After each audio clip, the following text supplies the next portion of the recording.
Freak out, she's wildin', yeah.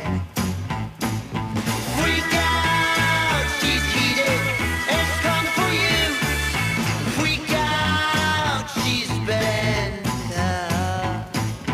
Freak out, she's smoking, it's coming for you.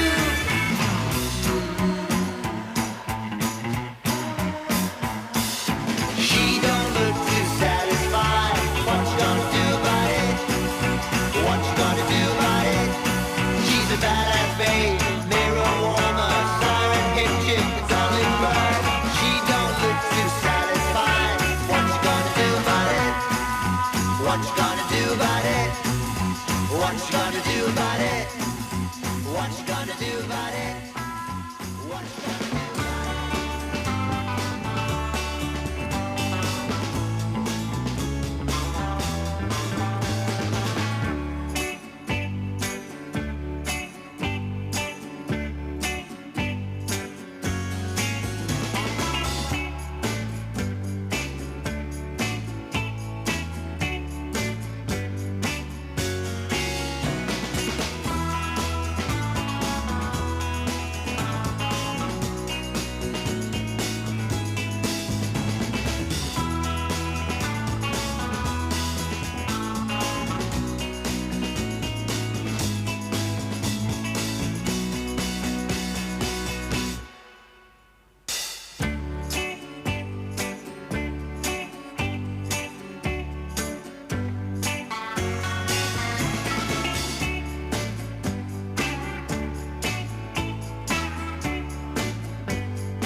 have to stand up strong, face the truth about themselves, to understand what went wrong. I know we can find a way.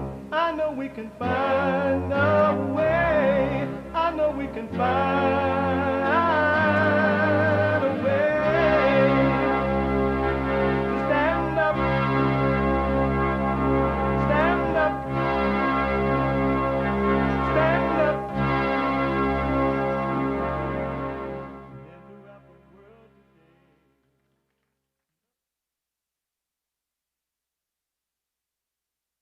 Uniting the races with truth instead of dividing them with lies.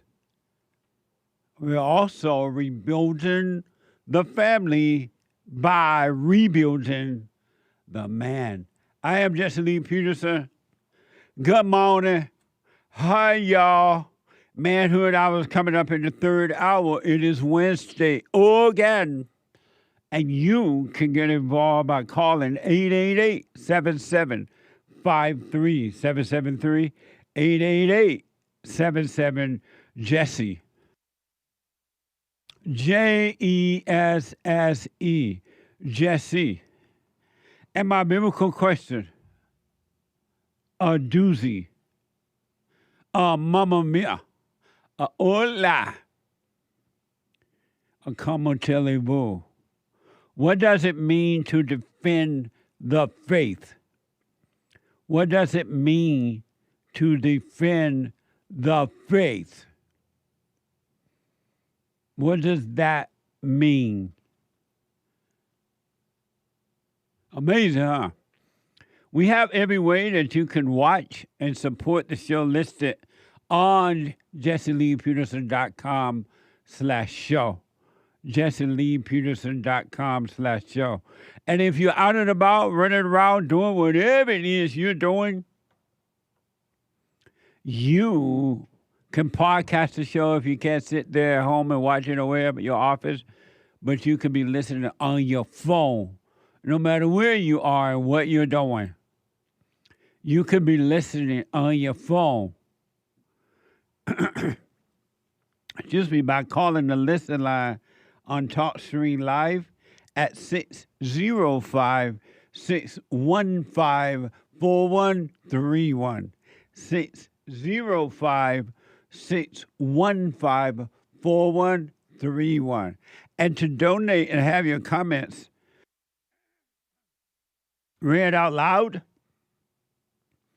go to buymeacoffee.com/Jesse Lee Peterson.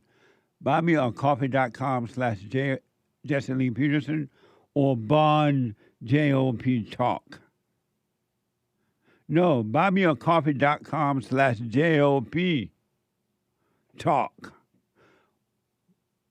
Buymeacoffee.com/JLP Talk or Bond JLP Cash Out. My bad.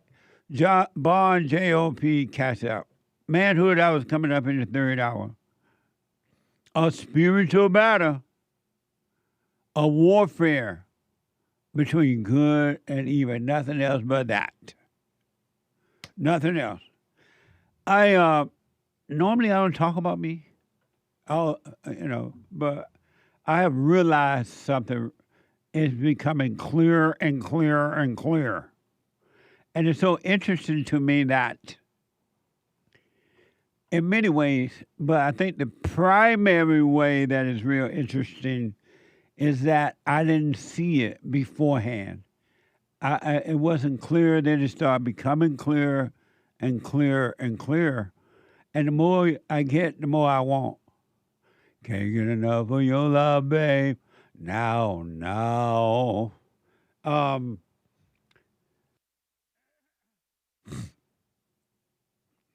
It's mind-blowing to me to see it.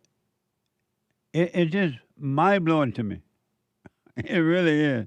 And again, the more I see it, the more I want. Can't get enough of your love, babe. I try.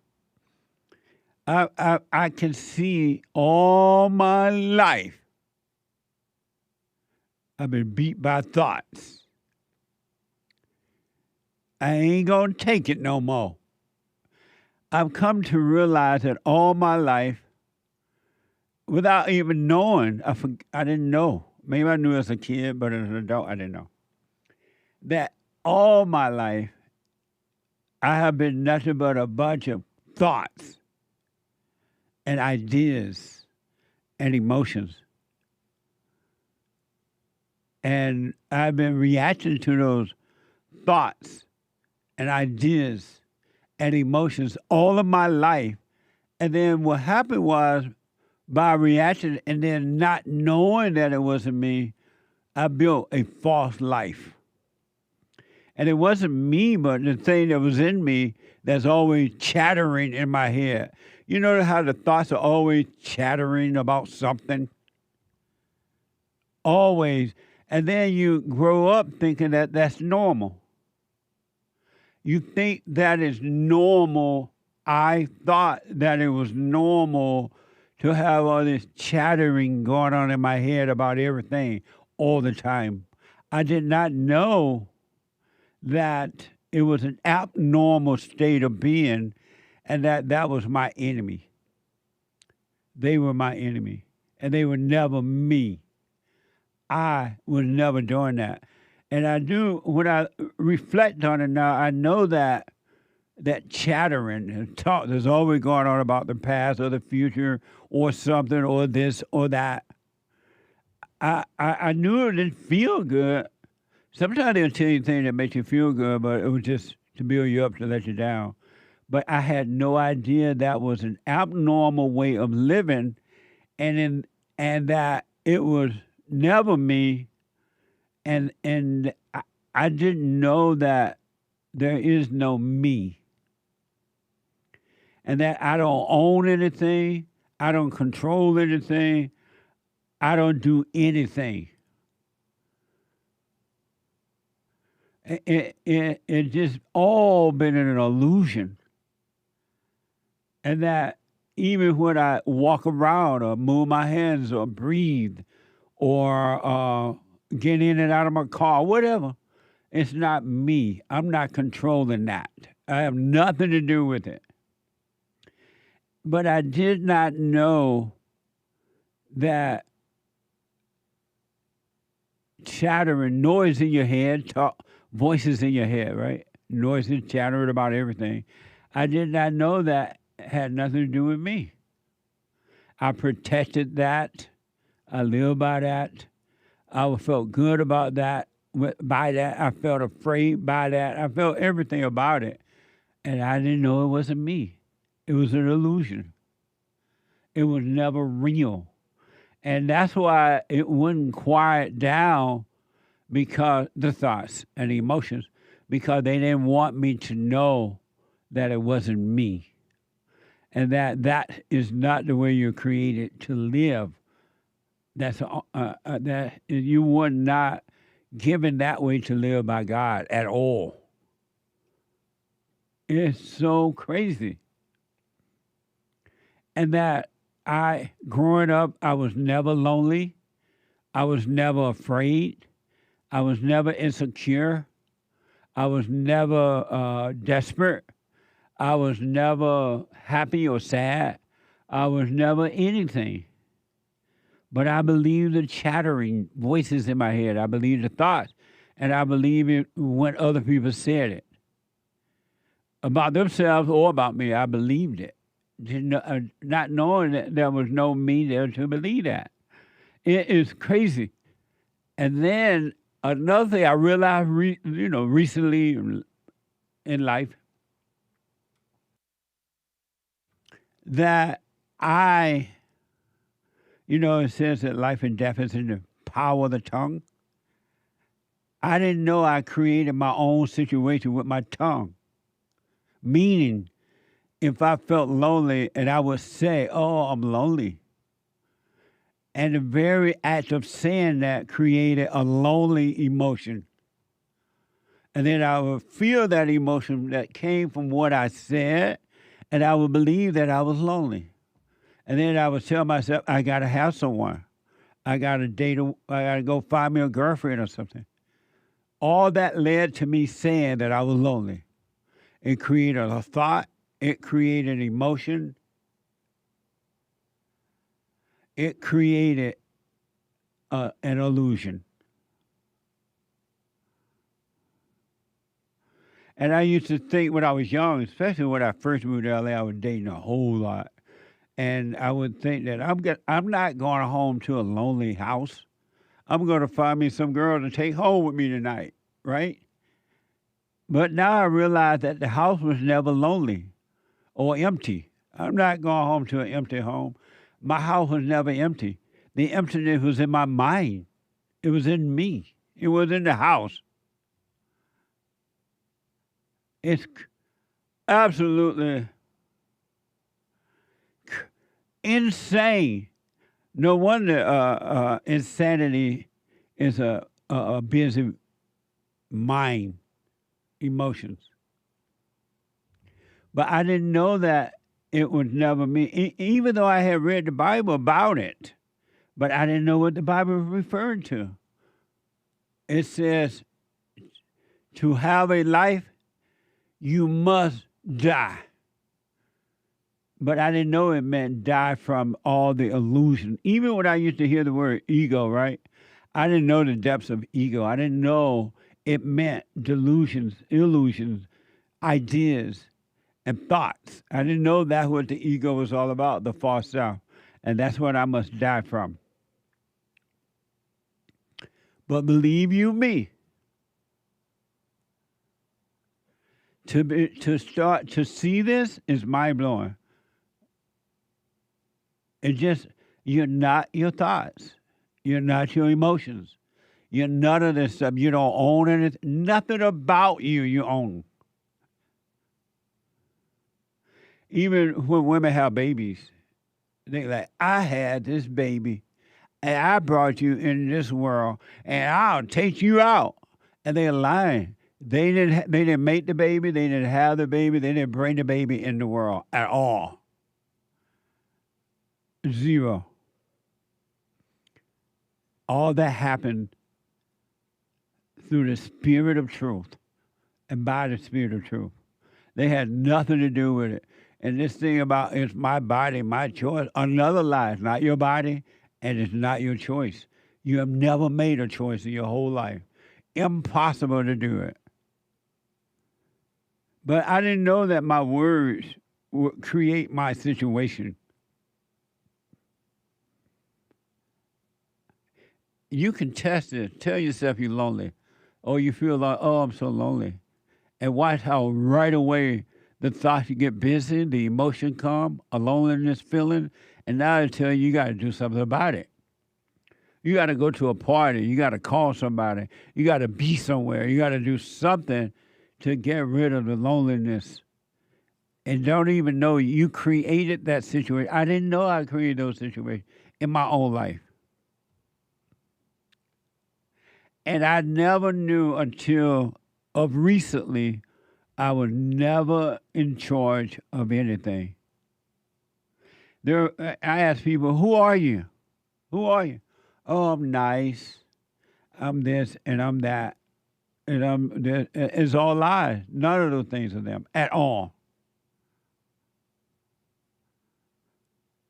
We've been living. We're like robots. If you know the human beings are like robots, they just roam around and rob, steal, and kill, destroy, feel emotions, feel up and down, create wars. Even if they don't go out and create a war out there against China, they create a war within themselves. What a sad way to live, but you can be free. And I'm a witness to it. And believe me, what I'm telling you, for me to know, you can know too. You're smarter than I am. But there's no such thing in real life. There's no such thing as loneliness, fear, doubt, wanting, needing, past or future, ups and downs, and ins and out. It doesn't even exist. It's crazy. It doesn't even exist. And you can test it. Here's how you can test it. Let's say the next time you felt dismayed or you felt overwhelmed or you felt lonely or you feel suicidal or you feel whatever you feel, the next time you feel anything, here's what I recommend so you can start seeing this for yourself. And you will see it. The light will show it to anyone that wants to see it. It's not going to show it to anyone that does not want to see it. The light will not do you a favor like that. It's not going to impose at all. And likewise, we should not impose on anyone else, period. But the next time you feel something, be aware that you're feeling it or thinking it. Be aware. That's all you do. You think you're lonely? You think you're depressed? You ain't seen anything yet. Wait until you see what's going on. It's deeper than what you can imagine. So I want you to know nothing about you belongs to you. Zero. You don't own anything, you don't know anything, and you're nothing. And the moment you give that up and stop trying to be something, you will be everything. But you got to stop trying to be anything and just live. It's a spiritual battle. It's a warfare between good and evil, and egos are just fighting egos in themselves and in the world around you against others. To fight is a waste of time. It's a waste of life. It's a waste of energy. It's a waste of time. Devils fighting devils. If you pay attention to what's happening in the world today, that's all you see. Devils fighting devils, accusing one another and fighting one another. Just devil, it doesn't solve anything good at all. It doesn't help in any way. It's just robots. It's just devils fighting devils. And human beings, that false nature, love to fight. It loves to fight within you, your mind, and emotions, and it loves to fight others. It's a thrill, but it's a false thrill. So you could be free, or you could stay in your hell. But one thing about it, when you stop thinking, when you stop and just be aware that you all your life, that's all you know. You didn't know it was wrong to think. You didn't know it was wrong to live by thoughts and feelings. You thought it was right because everybody else did it. And that's what they told you. A mind is a terrible thing to waste. You were lied to about that. A mind is a terrible thing to save.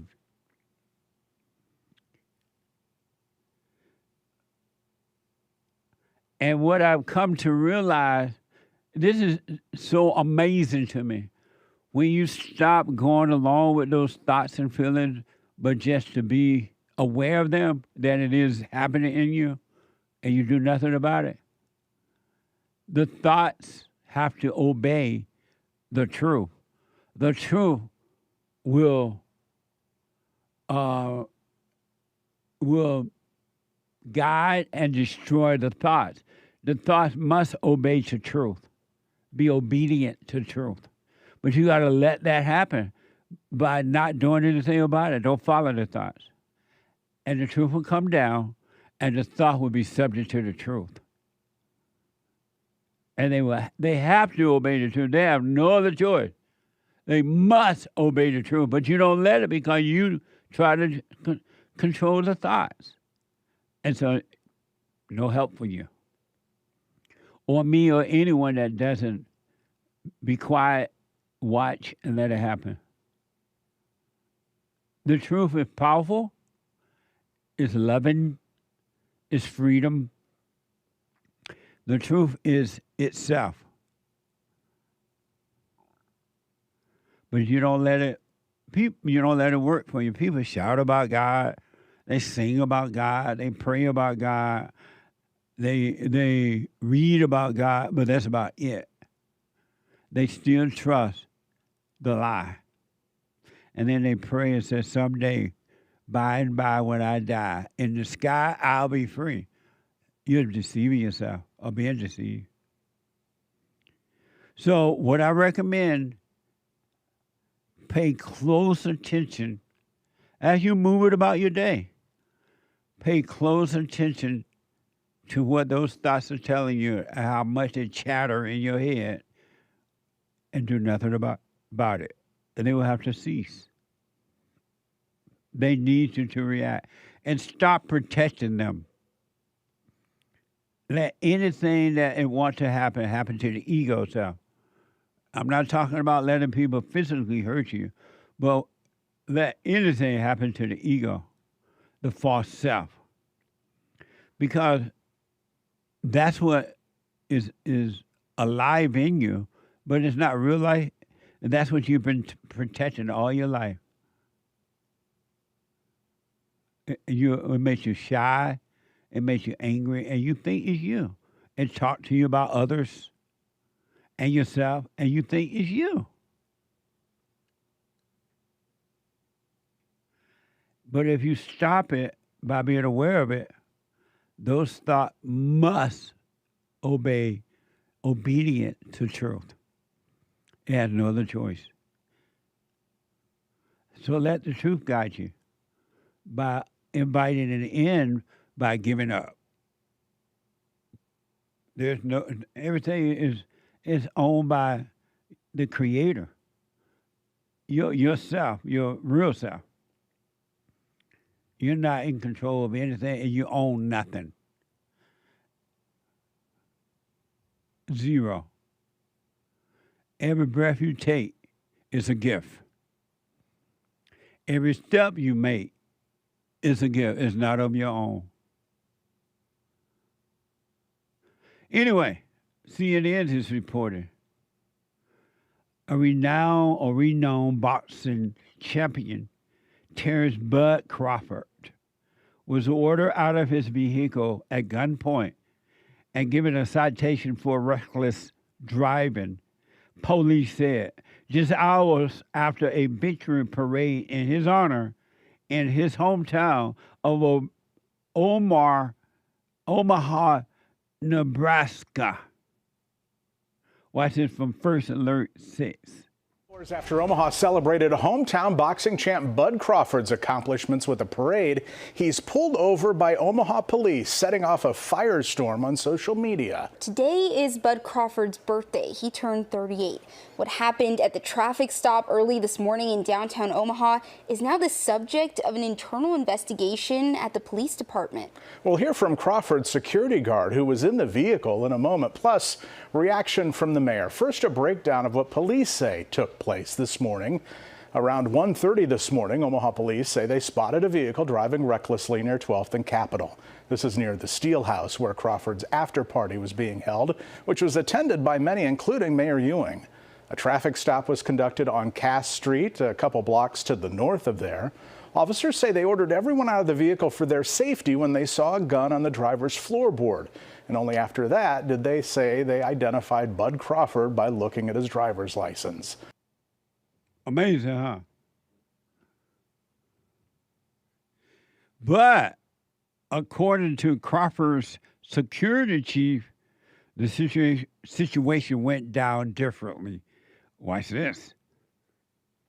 Be a man who can receive his second key to the city and have a firearm pulled on him by the Omaha Police Department all in the same day. Imagine that.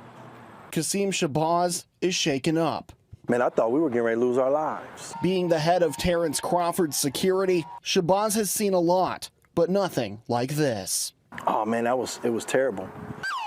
Early Sunday morning, Crawford and his team were leaving an after party following his parade. According to police, they pulled their vehicle over near 12th and Cass Streets for reckless driving.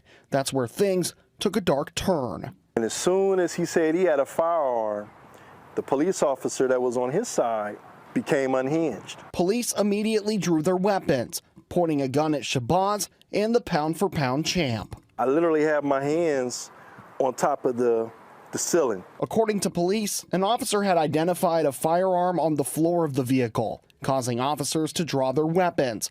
Kasim says it went down differently. He never see a pistol, he never see a firearm anywhere. They didn't even see the firearm on me because of the way I was positioned in the vehicle. Shabazz, Crawford, and 3 others were taken out of the vehicle and put in handcuffs. A short time later, they were released with a driving citation. There was no reason to have drawn guns on us. That no matter how prepared you are, no matter how calm you are, if you run into a rogue police officer who wants to escalate, then he's going to escalate. Amazing. What do you expect the police to do nowadays? They don't know. They see a bunch of black guys in a car.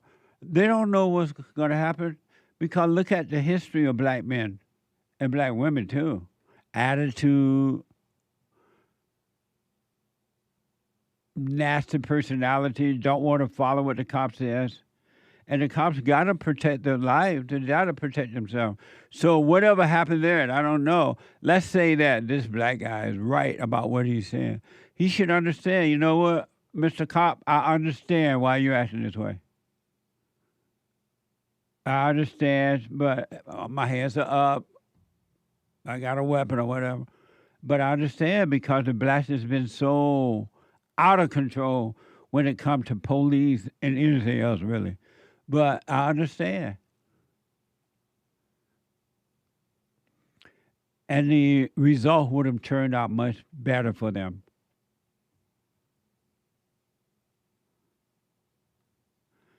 And it's unfortunate, it's going to get worse because black parents teach their children that the cops are racist, police brutality, and whenever you stop because you're black.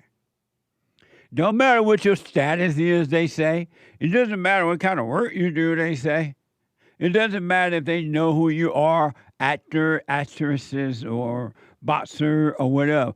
You're still black in their face, in their eyes.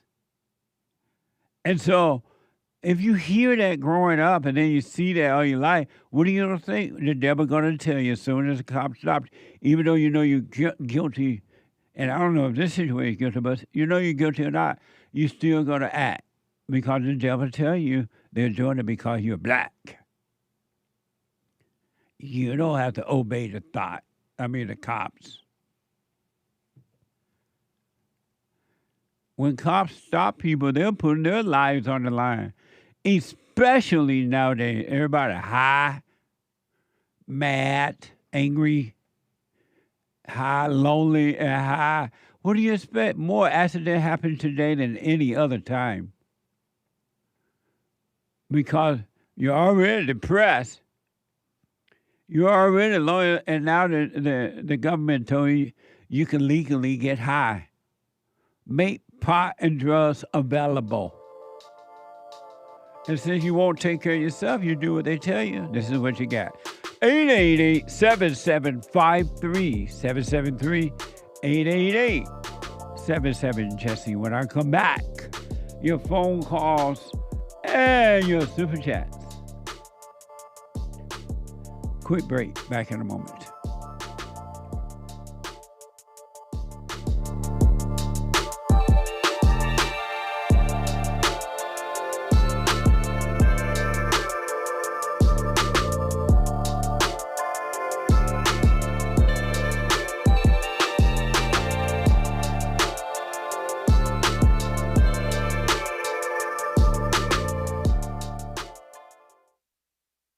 Check out Punchy's Coffee. I have my own coffee now. Punchy Coffee is good. Every bag is roasted to order. Freshest flavor. Top quality. Specialty grade beans. good. Every dime goes back to Bond, my nonprofit. And we are rebuilding the family by rebuilding the man. So when you're drinking coffee and enjoying it, just know you're helping somebody. Amazing coffee. Punchy has his own coffee now. What the? And it's so good. All the way from the plantation to my own coffee. Who would have thought? Did that coffee come from the plantation? Did I pick my own coffee? Check it out. Go to rebuildingtheman.com, rebuildingtheman.com/stores, and get Punchy's coffee.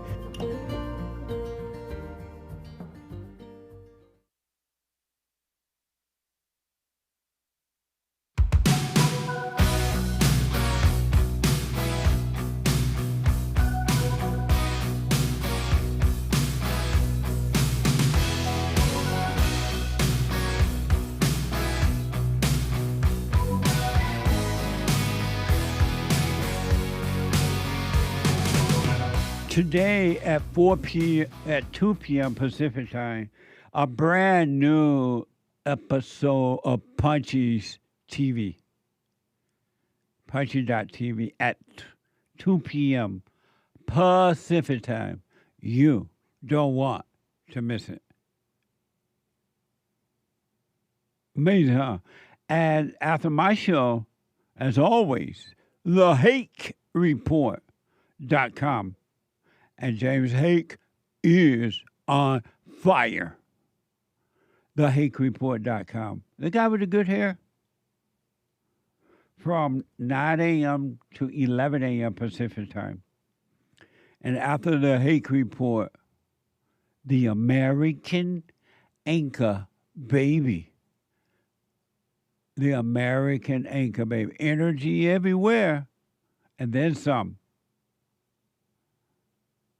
Amazing, huh? So, and then tomorrow night, guys, it's the first. Well, today is the 1st of October. That's crazy, but it is. And tomorrow night is the first Thursday of the month, October. So the men's forum at 7 p.m. Come on down. It's amazing how fast this year going by. And the theme this year is practice being present.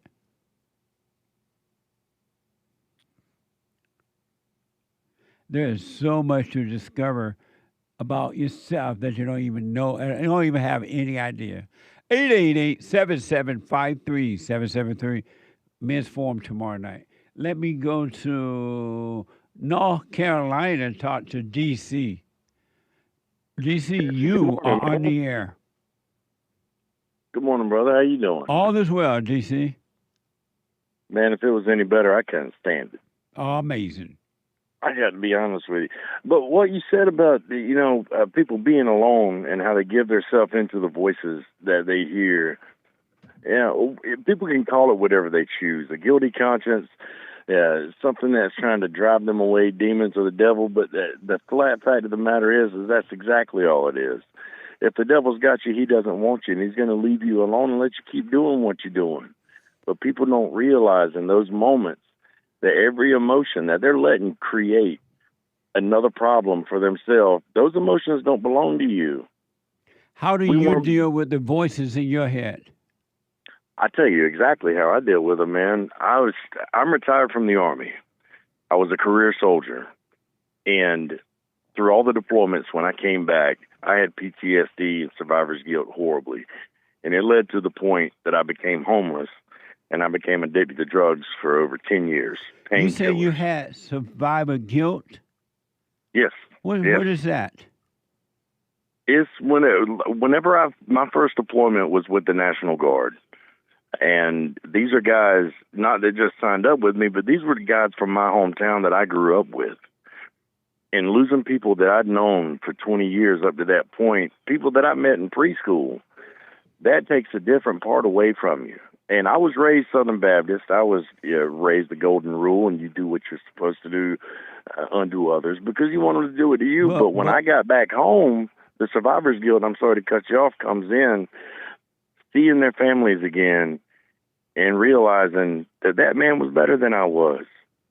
If I want to be completely honest with it, because too many people feel like they star in their own movie nowadays. They refuse to be supporting characters. And But so I came back. what is survivor guilt? Explain what that is. Survivor's guilt is simply coming back home and seeing the families of the brothers that you loved, that you knew would put up the same amount of sacrifice as you. They die in combat, and you survived. And at the time, yeah, I survived. I enlisted for honorable reasons, but I was not an honorable person. And so you felt guilty. Are you a first-time caller? I called a long time ago, but it was very brief, and I didn't make a good point. And at the time, I was high, so I honestly don't remember what it was that we talked about. So let me ask. So you felt guilty that you were still alive, and the people you knew at the time, they were dead? They died. They were dead? Absolutely. And why would you Absolutely. feel guilty about that? Because at the time, and honestly, it sounds horrible now, but I don't feel guilty anymore. But at the time, I did, because I knew what kind of person I was. The voices that were in my head at the time, because I didn't have the PTSD yet, the voices in my head at the time were telling me that I was a great person, that, come on, man, you re-enlisted at 9/11. You're a hero already before you do anything. So, yeah, in between the killing and whenever things got bad, like anybody else, we would make up stories. All of us did, embellish the truth to make our service look better than what it was. And then you go, the Battle of Fallujah But happens. let me ask it you gets this, serious. DC. So you felt guilty that you were alive and those other guys were killed or while in service there. Why did you feel guilty? Because I felt like I didn't deserve to be alive. Why not? Because I was a horrible person. Oh, you saw yourself as a horrible person? Oh, I absolutely was. I knew the Bible back and forth, and I could scold somebody perfectly in such a way to make them feel 2 inches tall by the time I was done talking. But I was the biggest hypocrite of them all. Also, you felt like you were worse than those guys, so you should have died and not them. Absolutely. And so how do you feel about yourself now? Redeemed, saved, Meaning what? blessed. Say again? Meaning what? Meaning that I finally let go of everything. And it wasn't because of something that I did. It wasn't because of a single epiphany that I had. It was because, like you said earlier, I realized that I didn't star in this movie, that I'm really not important. I'm special as a creation because God took the time to create me. But in the grand scheme of things, I'm not as important as I thought I was. So you don't have day, anger or guilt or anything anymore? That would be a lie to say that I don't have it, because I'm human, but I control it better than I ever have in the past. You control what? I controlled only one thing, the fact that I let go of the control and gave those kinds of worries to God. No, you still have anger? Just from a natural standpoint, there's things that surprise me or shock me. If you jump out of the aisle when I'm walking by, it's probably going to startle me, and I'm going to get angry in the moment. But as far as having like anger for you because you're black or because another radio host doesn't agree with the same things that I do, because of time, you still have anger? No, not like I used to. You still have anger? You get angry? Not the way I used to. Now I try to put myself in the other person's shoes before I just volunteer my opinion. Do you still have anger? No. You never get angry anymore? Not like I used to. No, I can honestly say that I don't. Anymore? Not in my heart. Do you still get angry? No. You don't get angry ever at any time about anything? Well, the only thing I can say about that, Jess, is I don't get angry so far. So far, I haven't encountered something that's pushed me to the point that I lose my bearings and control, and I can't de-escalate my own thoughts in the moment. But you can get angry? Oh, we all have the potential. But I choose not to, because I would rather love people than I would. You can get angry? Everybody can get angry. How about you? Everybody can. How about you? That's the beautiful balance of life. We're all hypocrites because What's without light, there beautiful can't be about dark. what's beautiful about getting angry? Period. There's nothing beautiful about it. So why don't you drop your anger? I've told you 5 times I don't have it. But you said you can get angry. Everybody can get angry. But I you can said, get happy too. But you said Do you can you get control angry, your right? happiness? Yeah, everybody gets angry. No, but what I'm asking, you said that you can get angry, right? Everybody can get angry. That's yes, not I what do. I didn't ask about everybody. I'm asking you, did you say that you can get angry? Yes, I can get angry. I And- choose not to. And you said that you believe in God? Absolutely. And how is it possible to ever get angry if you believe in God? Because even in the Bible, if you want to study it, if you want to read it casually, it is the basic instructions before leaving Earth. It's entirely possible to be angry and be a Christian in a healthy way, because even in Ecclesiastes, it tells you that there's a season for everything. You have to pick and choose your spots appropriately. The walls of Jericho didn't come down because somebody just had a really fabulous trebuchet. It came down from the trumpets. But and God Satan. said that an angry person is an evil person, and do not trust an angry person. And that is absolutely true. But that has to be the kind of person that is born from anger. He That didn't when say they that. wake up, they He want didn't to say spread that. Why their you anger. put that in there? He never said that. Where you No, get that's that my from? interpretation. But why would you interpret it like that? Why wouldn't you? No, why would you? No, I'm asking you, why wouldn't you? Because you're not. You would suppo- not you're reasonably not interpret the supposed- fact. Yeah, you're not supposed to interpret the truth. Well, that's the truth according to you. Interpretation is one of the worst problems in human nature. Interpretation. Then what are you doing on your show right now? DJ, thank you, but I got to run because of time. I appreciate it. Let me go to Joseph out of New Jersey. Joseph, welcome to the show. You're on the air. Hey, what's up, Jesse? All is well. I just had a question about self. Okay. So I think this is where my hang up is, and why I'm like a little confused is, well, one of my questions is, what about the thoughts that you feel like you control when you go to the store or you're making decisions and stuff like that? Like, are you the one who is making that stuff when it on a physical level, or is that God? It's I God. think that's where I'm getting confused on. When you go to the store, you know you want to buy sweet potatoes, pig feet, collard green. That's an appetite that you have, right? You're going. The appetite is making that decision for you, not you. Okay, because this is where I'm getting confused on is if I can have no perspective of self, but yet I'm witnessing life. This is where I'm getting confused on the who I am or me part. Is I can't comprehend that I'm witnessing my life, but yet I have no say, or there's just no, like, the whole playing God thing. Like, I don't believe I'm God that like created the universe or something, but I guess it's so like mind blowing to think that even on a physical level or just on my own life level that I don't have any type of say or anything. Like, I'm seeing this all through my eyes. That's what's so weird about this, and I'm witnessing like through quote unquote Joe, and this is where I'm getting so confused on self.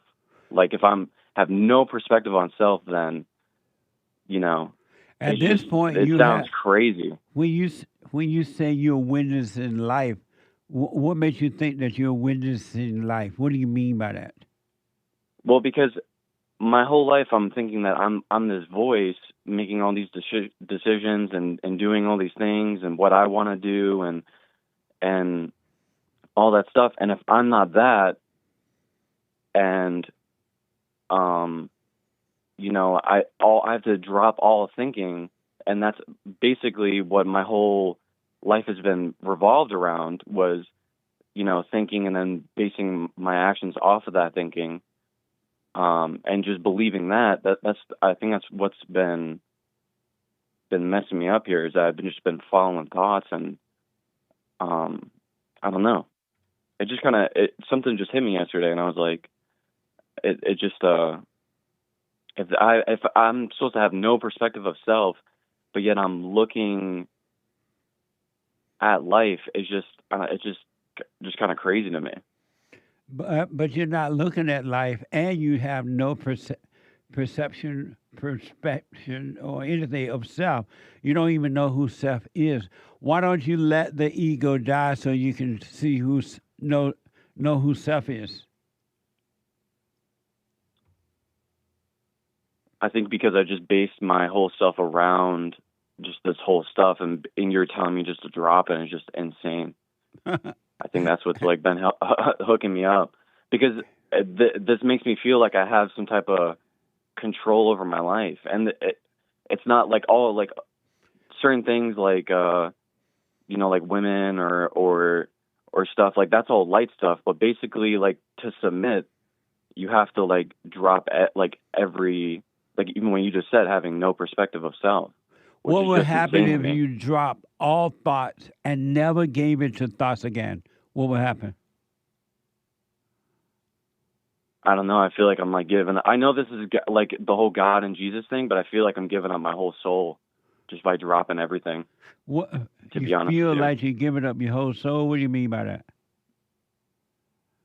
Well, because basically, I just have to stop everything, and then God just takes control. But it just seems insane to just do that, to just completely let go. It just seems absolutely insane to do that, because my whole life I've been thinking that I'm the one who's making these decisions and right. Making choices and stuff. And basically, if you took away God and Jesus and stuff, this sounds like a whole cult thing. That you're telling me to drop everything, to unlearn everything, and to completely drop all perspective of self. And that it just seems like, I know that the devil has me in chains in a weird way, but it basically makes me feel like I'm just giving my soul to some entity that I don't even understand yet, like God and stuff. Like we say God, but I don't really understand what that means. You don't need to understand them. That's the beauty is you don't need to understand them. You don't need faith. You don't need to be strong. You just need to let go of the illusion of thoughts and emotions and as far as idea that you have about self. And the way you do that is just stop. Be aware of those thoughts and feelings and just don't go with them. And for a practical thought, you live on earth. Even Christ said on the cross, I am thirsty, right? The body is, you got to feed the body, but you're not your body. Yeah. But nothing else about you need to do anything about. But I guess what I'm getting confused on is you're saying you should forget about God or Jesus or religion, and just because those are the things that are is a hang up for you, is that you're thinking about God and you think that what I'm telling you, you got to be a Christian, you got to be a certain way, and those are just more false illusions. You don't have to be anything. And when you become nothing, that's when you become all things. But exactly. But see, that's what I'm so confused on, is that if I am nothing and I can have no perspective of self, right? But yet, right now I'm talking to you or I'm seeing other people, I don't understand where I am in that equation if I don't exist. Like, how am I seeing and witnessing life if I don't, like? That's what I'm so confused about. How are you what now? Is that if you're telling me to be nothing, but yet I'm seeing something, and yet I'm talking to you. That's what I'm seeing? So confused on. Just my surroundings and stuff, just my life. But all you're seeing even that your whole surrounding is an illusion.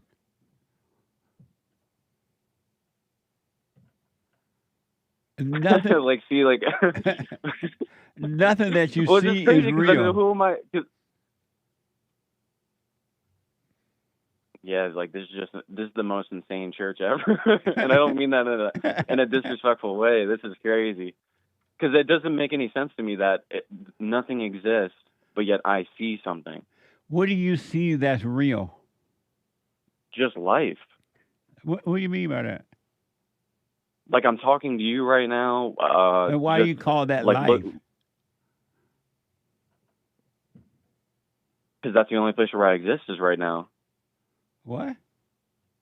Because that's the only place that I exist is right now in this life that I'm seeing. Like that's what's so confusing is that you're saying nothing is real, but yet I'm talking to you.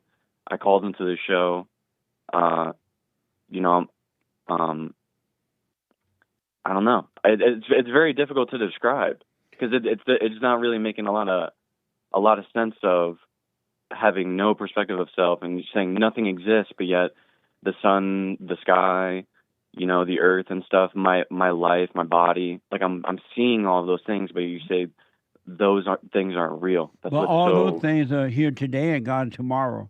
If they were real, how could they be gone tomorrow?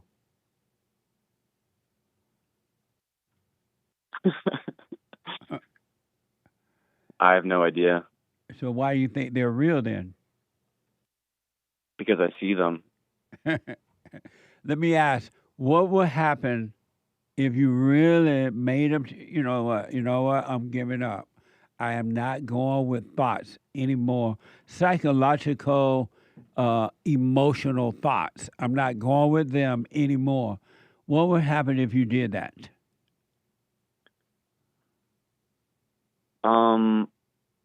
Well, nothing would be bothering me or anything. I really would just be just living my life. So why would you do that? But see, I'm not confused on that. But see, like I understand that part. My this is what I'm not getting. If there's no me, then what is witnessing this life that I'm experiencing? That's what I understand. The thoughts and and like not listening to those things because you're just believing the voice. You're just believing something that's in your head. And I understand that. Right. But what I'm not understanding is that I'm not saying to have a perspective of self, but yet I am witnessing life. And I don't know if it's my life or what. That's what I'm so confused about. Well, the one thing for sure, you're not witnessing your life yet. You're witnessing a false life right now. It feels like life because that's all you know. It seems to be life, but that's all you know. But you're only witnessing death. Anyone that lives in thoughts and emotions, believe them, are witnessing death. They're not witnessing life. You don't even know what that is yet. I'm not saying that I know what it is, but I understand the not listening to the voice part. But again, I don't know. It just doesn't seem like you're really answering the question that I'm looking for. What question are you looking for? I don't know. I feel like I'm like repeating myself. Oh, why do you? Well, nothing exists. Oh, I know what you're doing. Life. Yeah. Can you hold on for me? Let me take a quick break. Yeah, of course. All right, we got to do the hate news. The hake news is coming, not the fake news. 2 more hours to go. 888-7753. 773-888-77-JESSE. A quick break. Back in a moment. The hate news, not the fake news. And coming up.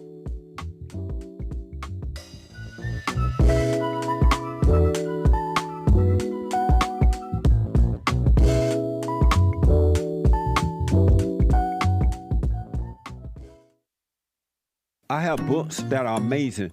I highly recommend you get them. 7 Guaranteed Steps to Spiritual, Family, and Financial Success Guide.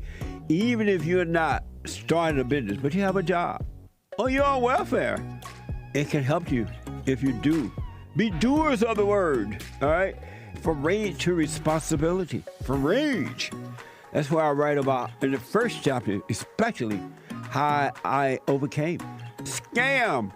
How the black leadership exploits black Americans. They are using them, and blacks are too willing to be used. And then my last book, The Antidote, Healing America from the Poison of Hate, Blame, and Victimhood. They are all amazing books, and they are helpful. Go to rebuildingtheman.com if you want an autographed copy, or call 800-411-2663.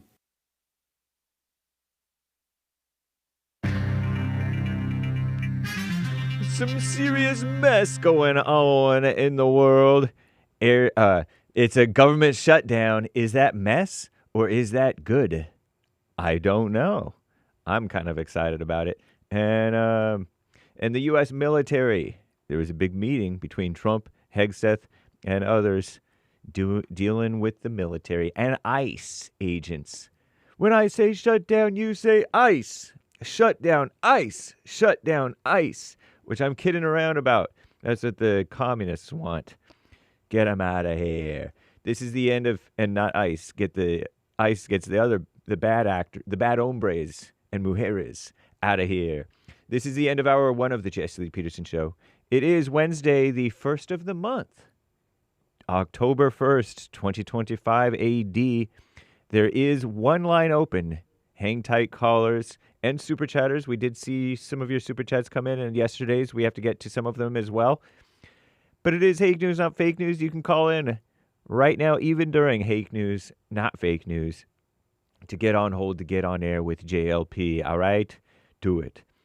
Now, Commie Nonsense Network, CNN, says that they advise if you have a trip coming up, plan to arrive at the airport early and hold on tight, brace yourself, not for turbulence, but for delays. Potential delays. Many airport employees, including air traffic controllers, required to report to work even during the government shutdown, but they will do so without pay. And staffing issues are likely to rise.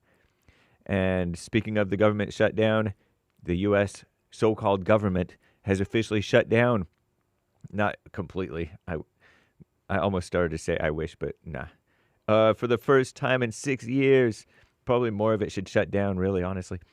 After a deadlocked Congress failed or purposely neglected to pass a funding measure before the midnight deadline. Can you imagine, hundreds of thousands, the federal government employs hundreds of thousands of federal employees will be furloughed, put off.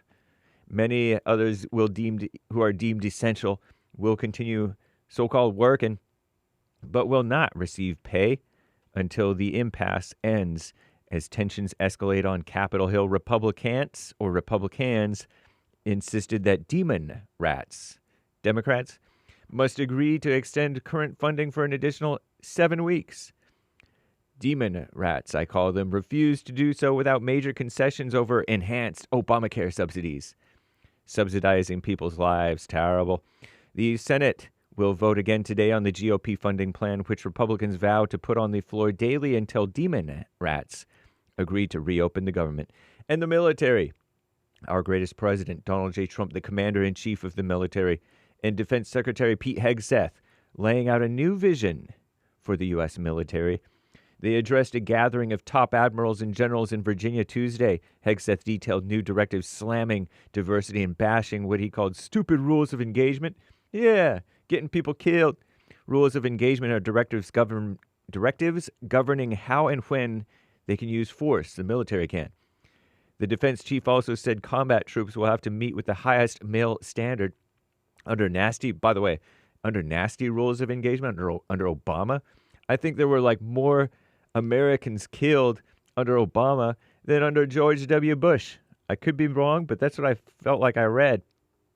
Crazy. Because they basically tied their hands behind their backs and said, now you have to be conducting this war. The defense chief said combat troops will have to meet the highest male standard, and if that means there are no women in combat roles, it is what it is. Nice. That's what Pete Hegseth said. President Trump followed Hegseth with his own remarks, telling America's military brass that we're under an invasion from within as he defended his domestic crackdown. And that's a fact. And by the way, I saw some Reddit thing, not that Reddit is true, that Pete Hegseth called out fat generals. Well, you know how these generals are overweight and corpulent, and supposedly they're manly, but they're not very fit. They seem a little out of shape. It's terrible.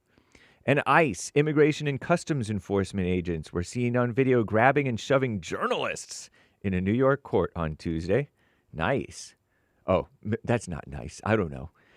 Now I'm back to Jesse Lee Peterson, Hour 2. I'm James Hake.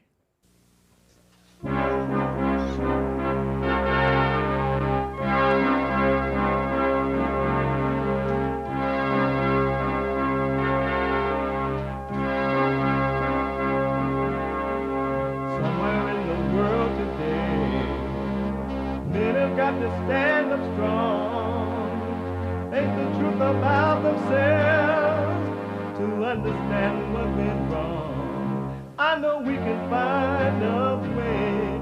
I know we can find a way. I know we can find a way to stand up, stand up, stand up.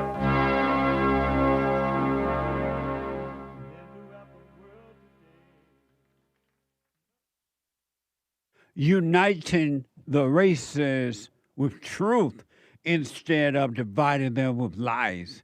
We're also rebuilding the family by rebuilding the man. I am Jesse Lee Peterson. Good morning again. It's the second hour of the show today.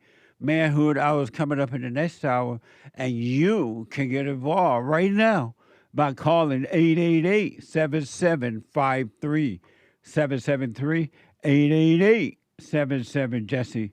And my biblical question, a doozy.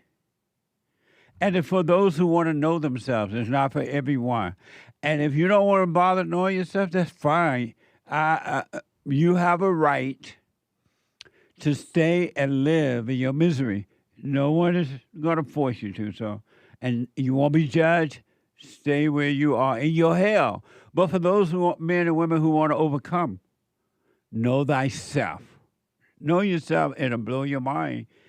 What does it mean to defend the faith?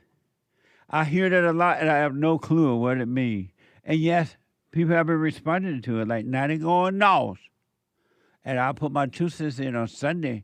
What does it mean to defend the faith? I hear the Christians say that a lot. I am defending the faith. My faith. What the? We have every way to watch and support the show listed on JesseLeePeterson.com/show. JesseLeePeterson.com/show. And if you're out and about and you just can't sit and watch the show because we are on around the world from 6 a.m. to 9 a.m. Pacific time, different time zone, different things are happening. But whatever you're doing, running away from ICE, fighting ICE, fighting with the school board because of the transgender stuff, or you're a female running for office and trying to take a man's role, whatever you're doing, or just working out, walking, or making breakfast, lunch, or dinner, you can be listening to the show on your phone by calling the listen line on TalkStream Live at 605-615-4131. 605-615-4131. And to donate and have your comments read out loud, and we're going to get to your super chats. To donate and have your comments read out loud, go to buymeacoffee.com/JLP Talk, buymeacoffee.com/JLP Talk, or Bond JLP Cash App.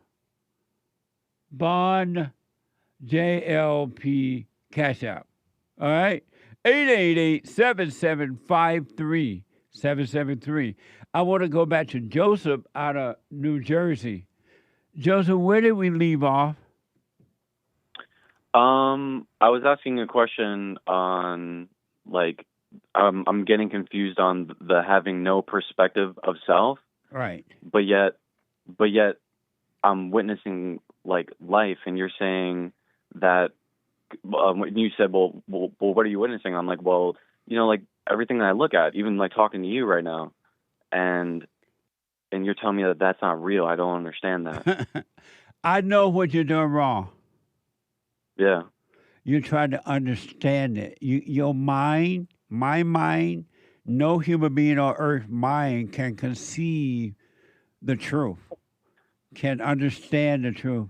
The thoughts, the mind, the emotions are as far away from the truth as the north is from the south, the east is from the west. You can't understand this, so don't try. Your mind cannot know God at all. Your mind cannot know truth. Your mind cannot know anything. And that's why you got to let it go. And then the truth will reveal itself to you, and it will teach you all things. But you can't understand it. You can't figure this out. You can't make yourself understand it. And even to get, not that you are being frustrated, but for people who get frustrated because they don't understand, it's a false self getting frustrated. You got to accept that you cannot understand the truth. The thoughts and emotions have nothing in common with God or with the truth at all. The thoughts and emotions hate God. They hate the truth. So you can't figure it out. But in the same sentence, you're telling me that I will never be able to understand, but yet God will teach me. That doesn't make any sense to me. Right, because it can't make sense to the mind.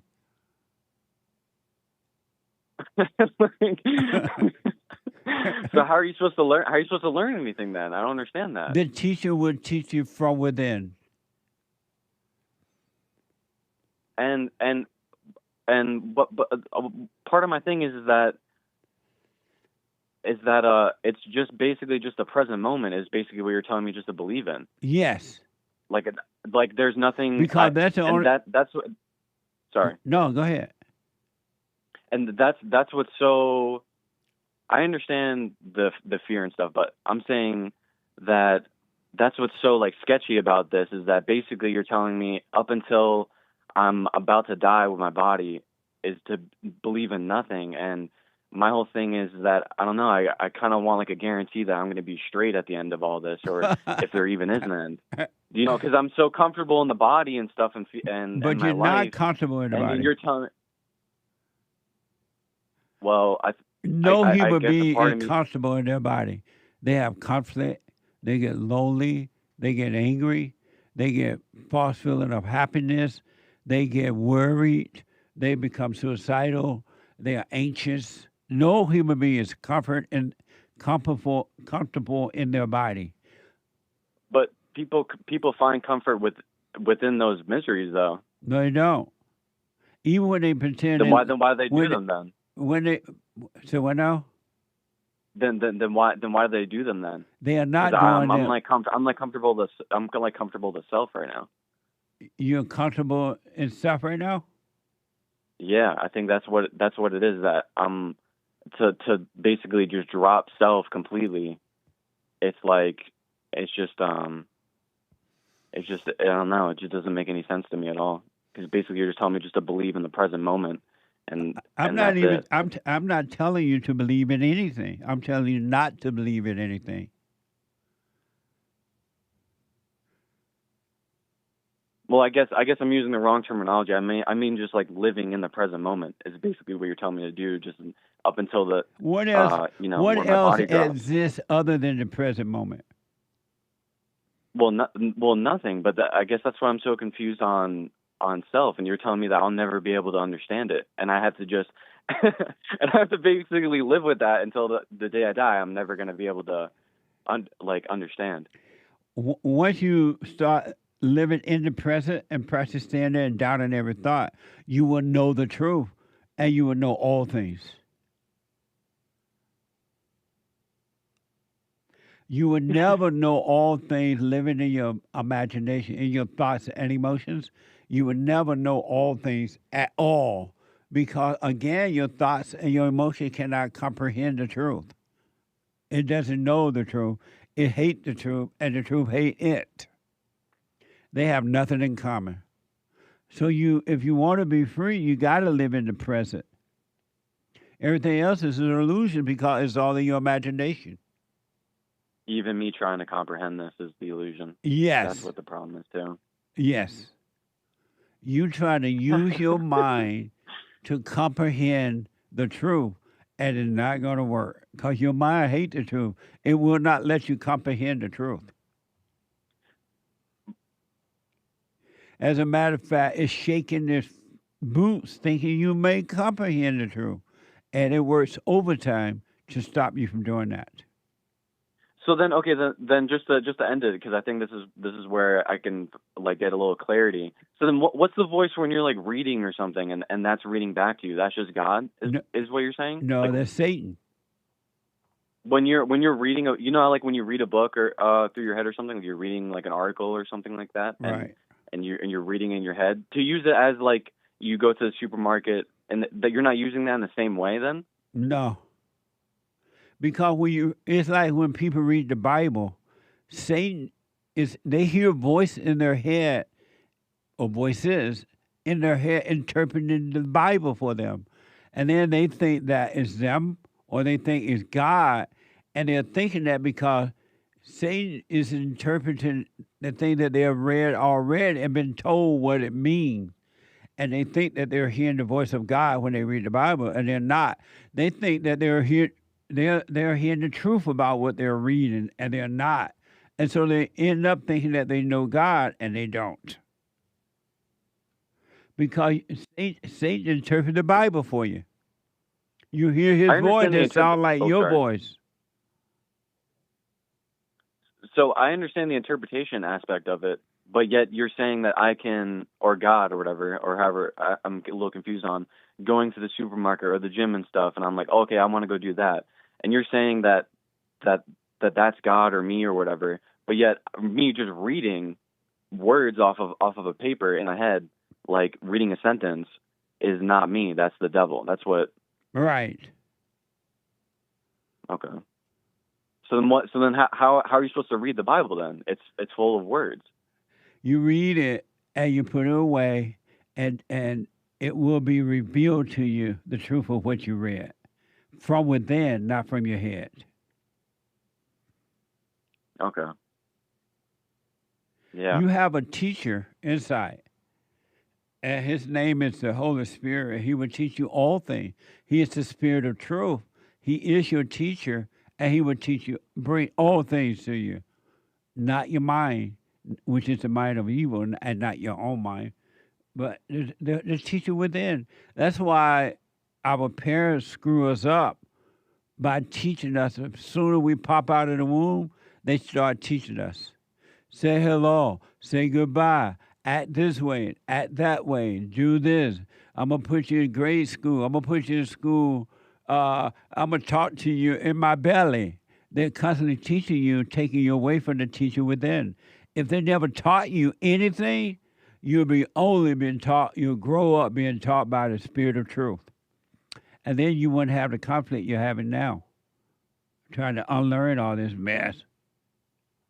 Well, I think it's just because I'm confused, because in the same sentence you're saying that I'm going to be taught, but in the same sentence you're saying I'll never understand. But you will, but it won't be you understanding. It'll be the Spirit of truth in you understanding. Yeah, I guess I'm just completely confused on self, because you're saying that I will be taught, but then. Well, I have to communicate. I'm communicating with you about it, but yeah. When I said me, I don't mean you, because you don't know who you is at this point. But listen, what I recommend, Joseph, stop trying to understand this. You can't figure it out.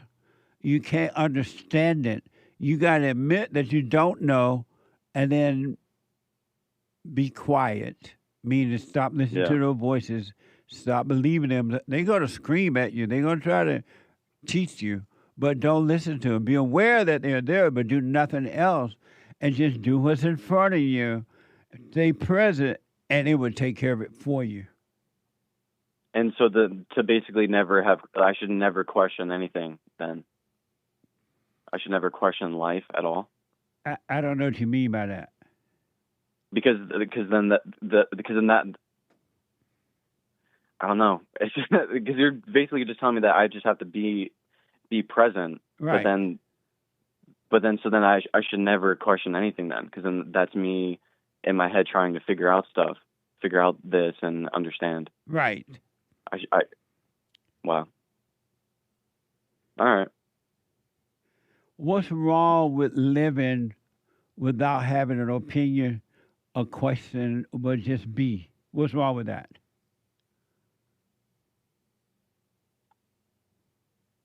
I don't know how to explain it. I think it's because it's just a little crazy to just drop all this stuff that I think that I am, I guess. But it's not crazy when you drop it. It's crazy to not drop it.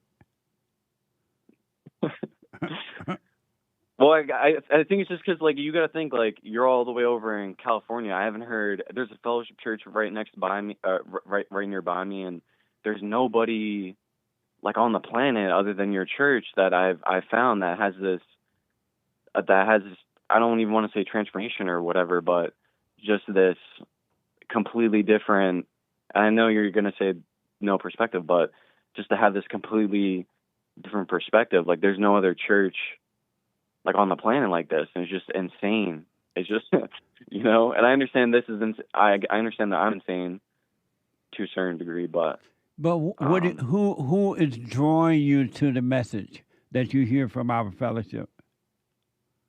Who's drawing you onto that? I have no idea. I rest my case. Yeah. It's not from you. You can't make yourself understand that. It's the light in you drawing you, and you have nothing to do with it. Because you can't understand the truth on your own. I can't understand the truth on my own. No one can, because the mind can't conceive the things of the truth. It has no relationship. And you've been living by your mind, your thoughts and emotions. You've grown up with that, and you have been told and you thought that it was you. You believed a lie. Yeah. Now you're starting to hear that it's not you, and this thing is like, well, what am I going to do if that's not me? Then what the? It's not me feeling the pain. It's not me thinking this or that. It's not me when I read a book and it's telling me what I'm reading and I hear this voice. You've been so attached to that voice, and those voices are attached to you. They don't want to let you go.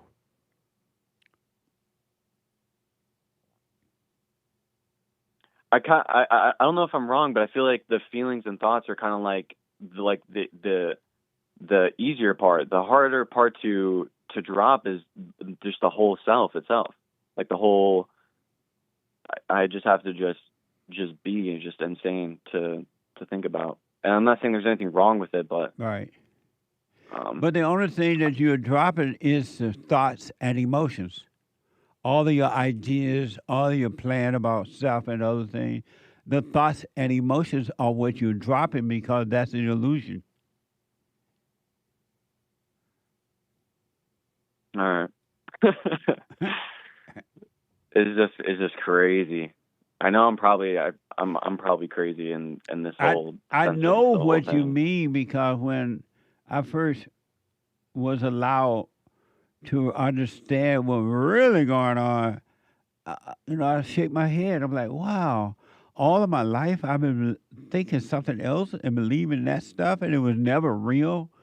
And it was difficult to separate my false self, not me doing it on my own, but from the illusionary self. And the more I do it, the more I see that nothing I've ever known was real or true. Because it was in my head, and I thought of my thoughts too. I thought of my feelings. I thought I was my loneliness. I thought I was the fear. And it was never me. It was all an illusion. And then when other people try to hurt you, or try to attack you, they're nasty and mean towards you, I used to think it was them. But I now know clearly that it's not them. It's the same illusion that I was living. They think that it's them, that they're feeling the pain. They think they're angry. They think it's them, and it's not. And they'll try to protect this false self by reacting. Yeah. Won't you give it a good try? Like today, right now, don't do anything that the imagination tell you to do or believe about yourself, but be aware that it's telling you that, and do nothing about it. Okay. And see what happens. I can do that. It's just absolutely insane. It is for real. insane. Like there's no church. There's no church that's like this. I don't know. There's a church, like a fellowship church that was nearby, and I'm thinking it was going to be something like yours, and they did the whole singing and just telling you what what this means in the Bible and stuff, and it's just all intellectual stuff, and that used to be one of my biggest hangups, but this is just absolutely insane. But I'll definitely do that. But the preachers, and I know that you're going to say that this isn't me who's thinking that this is insane or whatever, but the preachers of today are the Pharisees in the same way that they were when Christ was around, and he told them that they clean the glass on the outside. They dress up, they learn the Bible, they put on fancy clothes, and they go and pretend they're teaching the truth. And they are doing it because their followers are making them feel like they're important, like they're something.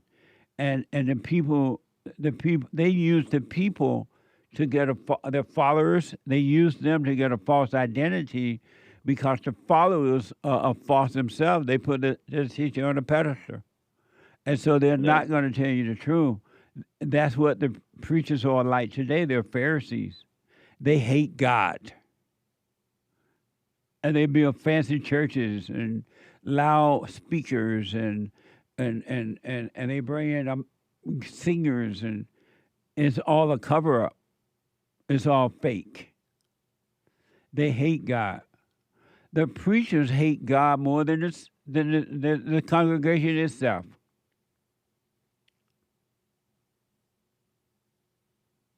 Yeah, I guess. Yeah, I'm not gonna hold up the phone because I was about to say, that I think that's the reason why I want to like understand and figure this out, and understand the whole being a hypocrite and trying to be a Christian, and I understand not trying to be those things, to not be chasing after it, but it's just kind of crazy that I have to just believe in nothing and just live my life and just trust that I'm going to be straight at the end of this, because that's the whole reason why I started all this. Is I want to, my mom and everybody told me that I was going to die, one day, and we all go to heaven, and I'm like, what the hell, like, and no one's trying to like figure. There's not like a concrete thing. It was just kind of up in the air, like, this is just what we believe, and but I'll definitely do the imagination thing. Believers are already in hell, as they call it, heaven. I know, but that's what I'm like. Oh, but like that. I think that's the reason why I was trying to like figure this out or understand it. I didn't want to like my whole life thinking that, oh yeah, like I'm saved and like intellectually, even you're like this message, like just learning it and like repeating it in my head, like that's the reason why I asked the question about like the Bible and stuff and like reading, because I could have went my whole life like believing that I'm saved and stuff, but it would just all be intellectual, and I would just be stuck in hell forever. And so I think that's the reason why I was just So, but I'll definitely do the imagination thing. Yeah, your primary problem right now is you're trying to understand it. You're trying to believe it. You're trying to figure it out. And you don't know that that's not even you doing that. It's the deceiver in you trying to make you think that you need to do all that, because it doesn't want you to know that you don't need to do that. You can't do it.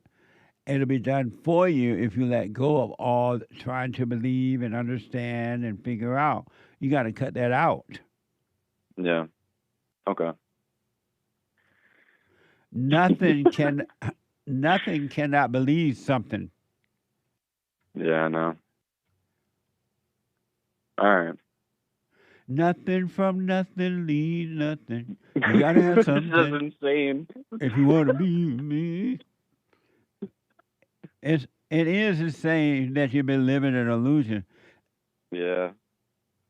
And so just try a little bit. Stop trying to figure it out. Don't listen to the thoughts that try to make you try to figure it out. You can't figure it out. That's a setup.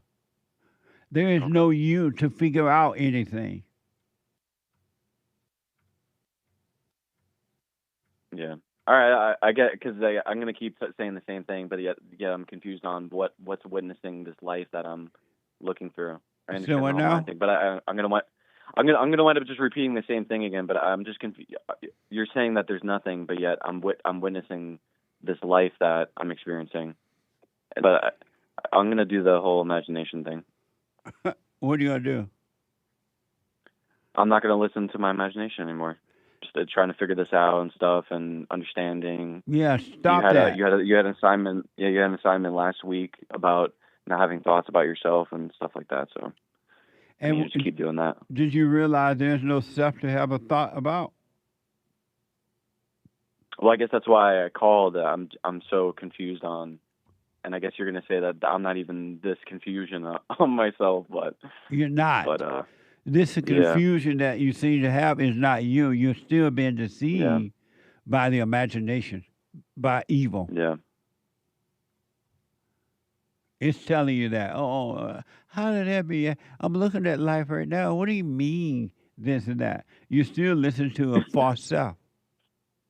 Yeah. It's telling you that. That's not you telling you that. Yeah. This is just absolutely insane, Jesse. Oh, man. All right. So I got it. In closing, I'm going to encourage you to just watch what's happening in you and go along your day, go to work, go eat, go to the gym, whatever you do. Just do what's in front of you to do while being aware of what's happening in you, the thoughts and feelings. All right. Do you understand that? Yeah, I do. What did I say? To be aware of the thoughts and feelings and stuff. And I'm believing that it's me. And that's what the problem is. Yep. Go about your day. Go to work. Go to the gym. Go to whatever. But be aware of what it's telling you and what you're feeling on it inside. Do nothing about it. Don't call it you. Don't try to control it. Don't try to stop it. Don't complain about it. Just be aware of it. And I promise you, the awareness will save you from the unawareness, from the darkness. So who's the all right? Never mind. I was about to say who's the one who's aware, but I'm gonna wind up keeping you on the phone all day. Because you work right back into your head. Because say to me, who is the one that's aware? And you're like, oh yeah, that makes sense. That's what I'm thinking. I know. I gotta stop trying to understand this. I'm sorry. Yeah, you cannot understand it. Your mind, your thoughts are not God's mind and not God's thoughts. Okay. I got it. So stop trying to understand it. I will. Let me know how it goes. I got you. I appreciate it, brother. Thank you. You're welcome. Amazing. Take care. Okay. Amazing. Bye now. 888-775-3773. Let me go to first-time caller, DONTE, out of Georgia. DONTE. Hello. Yes, sir. You're on the air. Wow. Good day to you, Jesse. Good to hear your voice on this side and for you to be able to hear mine. So I got a comment. I got actually two. Okay. The first one is I had a chance to finally forgive my mother. I used what you recommend to all of your listeners, which is to reach out to your mother and to forgive her. And I had a chance to do that a couple of days ago, and I'm telling you, I feel so free. It seems like I was able to recognize almost like the same day or the night I had a little spiritual attack that came up. And I was able to identify that I have some controlling issues that I needed to resolve. DONTE, hold for me. Let me take a quick break, and I'll come right back to you. Back in a moment.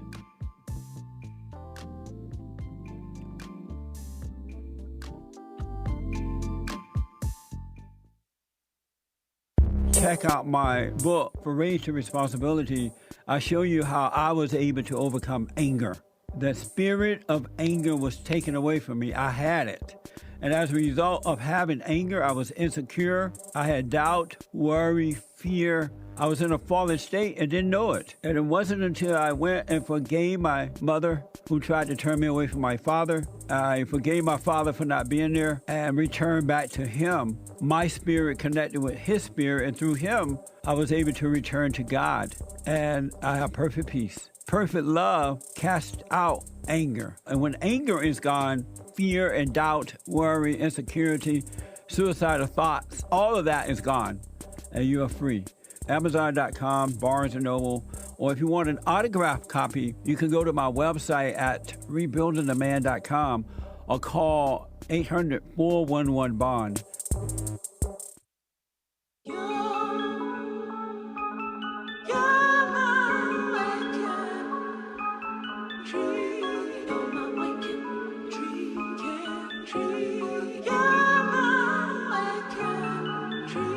When man changed, then our family would change, and our community would change. The power is in the man. When man changed, then our family would change, and our community would change. The power is in the man. When God created man in his image, he gave the power and authority to him. Because we've been raised by women, they know not what they do, keeping man away from God. And until man that amazing. 888-7753 773-888-77. Jesse, welcome back. Brand new episode of The Fallen State on Friday, if the Lord is willing, and the creek don't rise at 11 a.m. I had a very interesting discussion with Kim Heller, Heller, Heller. She is an author, political commentator, and anti-apartheid advocate from South Africa, Mommy Africa. And she has a brand new book called White Power and Privilege in a Democratic South Africa. Watch this.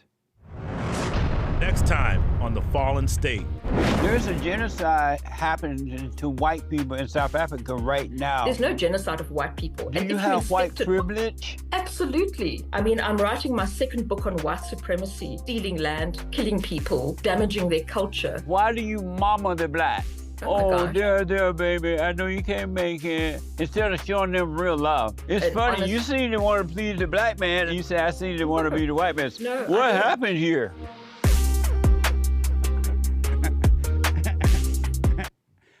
You're going to enjoy this one. I know I say it every time, but it was so interesting and to see her defend the blacks. Her whole life is about that. It's crazy, but it's what's happening. TheFallenState.tv this Friday at 11 a.m. Pacific time.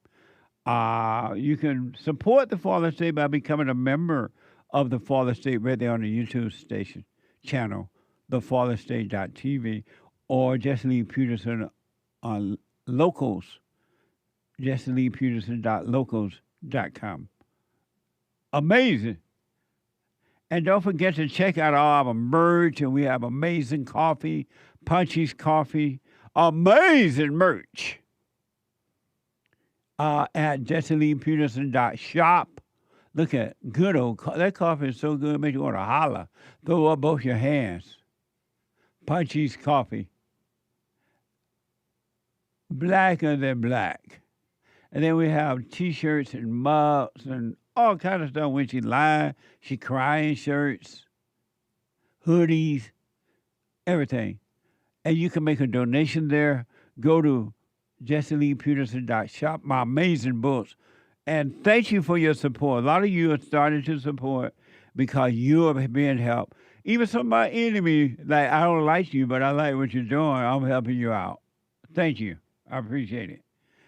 Go to JesseLeePeterson.shop, rebuildingtheman.com/donate or 800-411-BOND. Let me go back to Dante, a first-time caller out of Georgia. So, Dante, you went and forgave your mother. How did that go? It went really, really well. And I used your advice as just to let her know that I was sorry for resenting her. I realized that she could not help herself. She did the best that she could as a woman and a mother. And then I told her that I forgive her.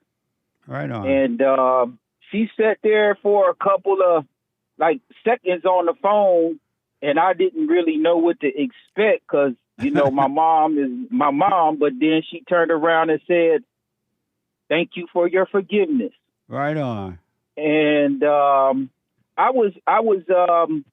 always felt like I didn't have any resentment to her, but I've been listening to your show for probably about 3 months now. Every single day I log in and even check out the Church on Sundays on the Bond app. And so I have to say,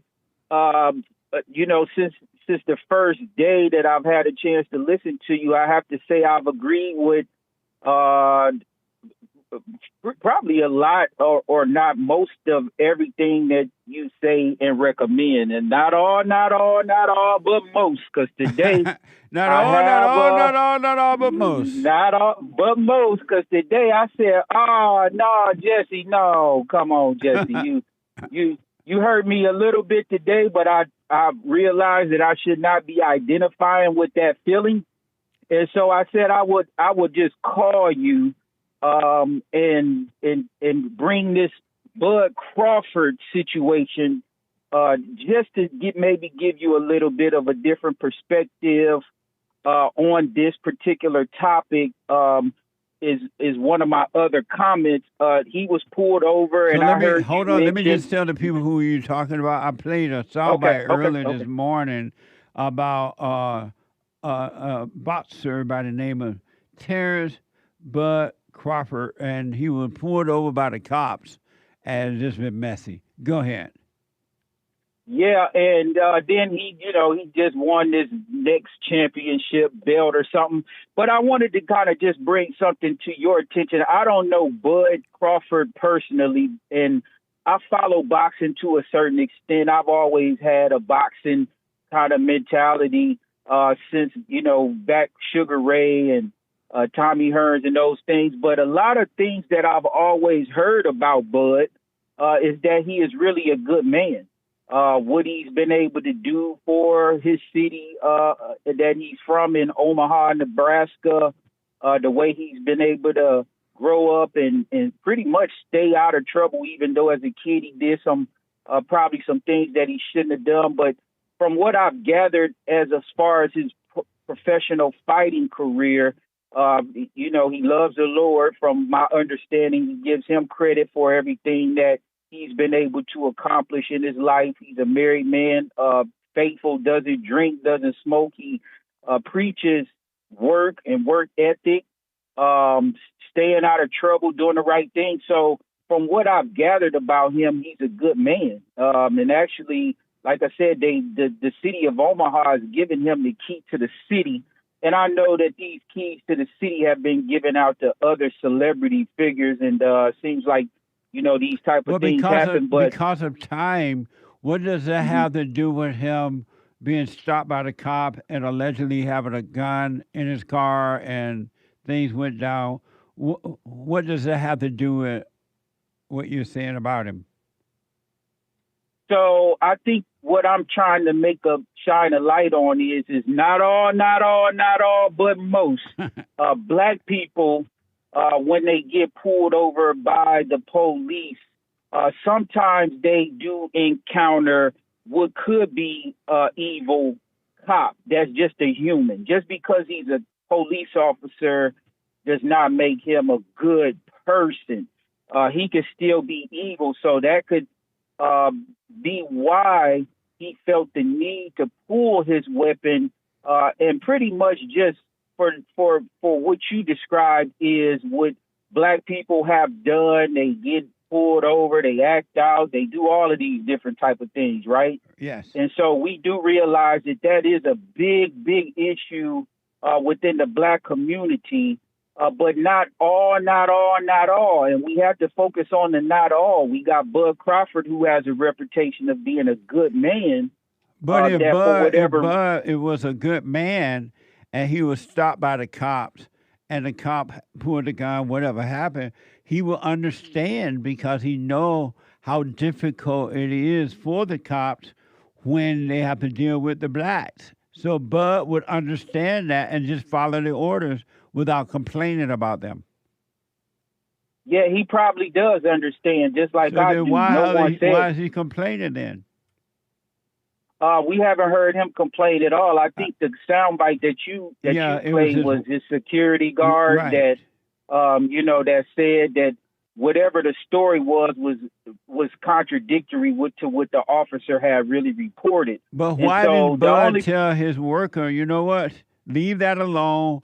I understand why the cop had to pull the gun on me. I had a gun in the car, allegedly, and I understand why did Bud not stop his worker if Bud is such a good person? Yeah, so in that scenario, it's just like the other day you had a caller call in and he had been poisoned by gas. His girlfriend tried to kill him, but he turned around and called his father, the girl's father, as opposed to calling the police. So we don't know why people react the way that they do react, but when you know it's only a certain amount of people that know the truth that happened that day, and that's the police officers and Bud and the people that were in the car. So the truth we all don't know because none of us were actually there. So the police going to make their report, and then Bud and them, if they hear that. So are you taking Bud's side or the police side? No, I'm not taking no side. I'm just saying that there are definitely two sides, but like I said, it's not all, but most. It's just like white people. Not all white people want to be categorized as prejudiced or racist because they're not. That's Dante, because of time, I'm sorry to cut you off, but because of time, are you black? Yeah. Very. and how old are you? 47. So why do you call Bud good? Well, like I said, I don't know him personally. I know, but why did you call him good? So you would consider a man good when you judge them by their works. No, and from what I did mention. But there's no such thing as a good man or woman. Well, that's your opinion. That's where I would say not all, but most. So am I wrong when I said there's no such thing as a good man or woman? No, because you're not accurate about that because you do describe that there's only two things. There's not two races. There's not black and white. There's only good and evil. So there has to be one of the two. You can't. We got to stand on something somewhere. Right. And I do believe that that's the case. There is good people and there are evil people. And but God said that there are no good people at all. Is God lying too? I'm not familiar with that particular scripture that you. Yeah, he said no man is good. Even Jesus said no man is good. Why do you call me good? No man is good. Was Jesus lying? Yeah, what scripture are you referring to? That way I can do my research on that because, see, one thing I do is I share scriptures from the Bible every single day to a list of people. I'm self-employed here in Georgia. Have you ever read that when Jesus said, why do you call me good? No man is good. I can look it up right now if you want me to. I can't. You can call me back tomorrow, Baba Thumper Thursday. But read Mark. I'm being told right now. Is it Mark 10, verse 18? Mark chapter 10, verse 18. Yeah. All right, I'll look it up. Yeah, I'll Mark look and it up. Luke, and Luke 18, 19. They were calling Jesus good. And Jesus like, why you call me good? No man is good. Only God is good. All right. So I could be wrong. And I'm a man that will admit if I'm wrong because of a lack of knowledge. And so I will research those scriptures. Okay. But let's just say Bud isn't a good man. Let's just say he's a bad man. Well, you don't even have to call him bad, but he's not good. That's for sure. So what is the police officer? Even Jesus said in Roman 13, 3:10 through 12. Romans 3:10 through 12. What does he say? None is righteous. No, not one. Okay, I'll do my research on that as well. So it just seems like you have a double standard here. I'm trying to now figure out, do you believe that there are two races, that there are whites and blacks? Because you do refer to blacks a lot. And then you do refer to whites a lot. So, I don't typically do that. I just go with good and bad because, like I said, I am a black man that's self-employed. I incorporated a business here in Georgia in 2006. Dante, I got to run, but call me tomorrow about the no man is good thing, all right? Oh, yeah, no problem at all. So the police could not be good, too, as well. I just want to make sure that we're giving a fair Did you hear me say no man is good, no woman is good? No man is good. All right, cool. So that was, no man is good. Good. Thank you, buddy. Okay. I got to run. Call me tomorrow. On Bible Thought for Thursday. Sure. Have a blessed rest of your day. You too, buddy. Thank you. 888-7753-773. Super chat. Super. On Cash App yesterday, Anthony said country and western Tuesday. Good morning. Good morning. Thank you. And Fendi bought a coffee. Buymeacoffee.com/JLP Talk. Fendi. Thank you. Good morning, Jesse. Will you please do the African dance? Laughing faces with tears coming out sideways. I will one day. Thank you. Flying Fruit Christian here. What is the gospel? Can someone be born again if they choose not to come to Jesus? Once we are sorry for hating, we get born again? I don't understand the question. Can you break it down a little bit? He asks, what is the gospel? What is the gospel? I guess they mean the Bible, right? I don't know. He's a Christian. But I think when they say that, they mean the Bible. Yeah. They shut the government down, huh? Yeah. Nice. Exciting. The government is shut down, finally. I hope they never open it up again. Me too. But I think they're referring to the Bible. No, he's asking you what the gospel is. Right. That's what I'm telling you. Are they referring to the Bible? Not necessarily. When they say the gospel, what are they saying? The gospels are 4 books in the Bible. Those are called gospels. The 4 books that talk about Jesus coming. He was the good news. That's what they call the gospel? He's asking you, man. What are you asking me for? I don't know what they mean. Come on, man. Get a life. He asks if someone could be born again if they choose not to come to Jesus. Well, unless you believe the message that Jesus brought, that was sent to us through him by his Father, you got to believe that in order to find your way to return back to the Father. So you're not like believing in Jesus, but you believe in the message that he sent. This is the way to find your way back to the Father. That's what you're doing. Now, when they say they believe in Jesus, I don't know what they mean. You're just repeating words. Yeah. Saying the name and thinking it's magic. You believe without trying to believe.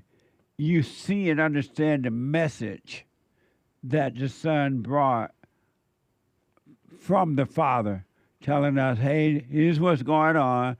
Here's what you must do in order to return back to the Father. We brought you back. You're doing well now. No problem. Just here's the way you get back home. That kind of thing. Thank you. Thank you, sir. And over on Super Chat, yesterday's last Super Chat, man, this is tough. Be Happy says is a new member. Very Thank nice. you. Amazing. Thank you kindly. Yeah. And shout out to the yesterday's top contributors on the D-Live crew. Shout out. You guys know who you are. On Cash App. D-Live crew. Thank you. On Bond JLP Cash App, Anthony says Maxine's wig seen protesting Santa Monica Boulevard. What the?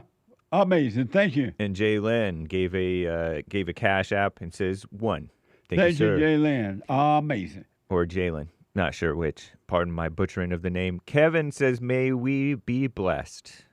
Absolutely. Very Thank you. generous. Yeah, thank you, Kevin. Thanks kindly. Dawn Appreciate gave that. a couple of coffees. Thanks for your help.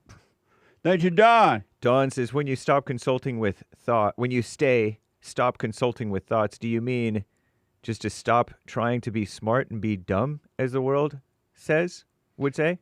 No, what I mean is be aware of those thoughts telling you to do this or that, to believe this or that, or anything, and don't go with it. Just be aware of them, but don't listen to them. Don't obey them. Don't follow them. Be aware, but don't believe what they say, because they'll tell you to do one thing, and then you do it. That will not work. And then you tell you to do this, you will do that, and it doesn't work. You keep consulting with evil. Be aware of the evil, but do nothing about it. Thank you. Dawn also asks with a different coffee. Ask! I heard you say there's no such thing as a friend / friendships. Can you explain what you mean? It's an illusion. And when you hang out with folks or you play with people, don't put a title on it. And when you don't put a title on it, like friendship or anything like that, there are no expectations. And they can come and they can go, and you'll be fine. No ownership, no expectation or anything. Thank you. Thank you, Don. Flying Yeah. Fruit. Is it a sin to go for an Asian massage? One of those that are a little questionable? I don't know what that is. You know how that guy went up and shot up the Asian massage parlor? That young man who was Christian, he believed sex out of wedlock was a sin, but he was going to those Asian massage parlors, and so he shot them up because he couldn't deal with the temptation. A few years ago. So he was doing that with him? He wasn't getting a massage? He was getting a massage, but more than just a massage. It was like sex stuff. Oh. So he's asking if it's a sin to go for those massage things. I don't know, because I don't know what they're doing up in there. When I think of massage, I think of massage. Right. But it sounds like there's more to this one with the Asians. Go and get a normal massage. That's all. Thank you. ALL, no message. Thank you, sir. Thank you. As always. Stephen, a wise man once said a wise man once, biblical question. And then he says, defending is pretending. And I have... What does it mean to defend the faith? Apparently it means pretending. Oh, okay. Thank you. Stephen. Oh, he's referring to the biblical, answering the biblical question, right? I believe so. I'll put my 2 cents in on Sunday. Thank you. RH, 5 coffees, no message. Thank you, sir. Thank you, RH. No fear, just faith. Jesse, I couldn't help but chuckle. Izola Foster, Reform Party's VP candidate, and even introduced her at the 2000 convention. May her soul rest in peace. Remember your own words during that speech. God is good, and with God all things are possible. Cut Rick some slack. You evolved over time. Give him the same chance to grow. Oh, Says me no and fear, Rick that just voted for that woman. Yeah. Yeah, I used to be crazy like that. I totally understand it. And I was blind. I thought it was okay for a woman to run, too. So I'm patient with Rick. What makes you think he's not cutting him some slack? Right. I'm fine with it. I have no problem. Rick is a really big fan and a good dude. So, here's what I got to take a break. Thank you all so much. What the? I didn't know when I come back straight to your calls, Manhood Hour is coming up, and we got to finish the super chats and all that. Hate news, not the fake news. Back in a moment. It works. You just have to stick with it. Yeah. That's the first thing I started doing before I even forgave my parents. And I was so depressed and suicidal at some times that I just would have to stop in the middle of my job or whatever I was doing and go into the silent prayer. And it really does help. Like, I don't have those anymore. Amazing. You haven't seen anything yet. Doubt every thought. Bring every thought into captivity. Just let them all pass. Don't judge them. You haven't seen anything. It gets better and better and better and easier, easier, easier. So my gift to you, no charge, at rebuildingtheman.com/church.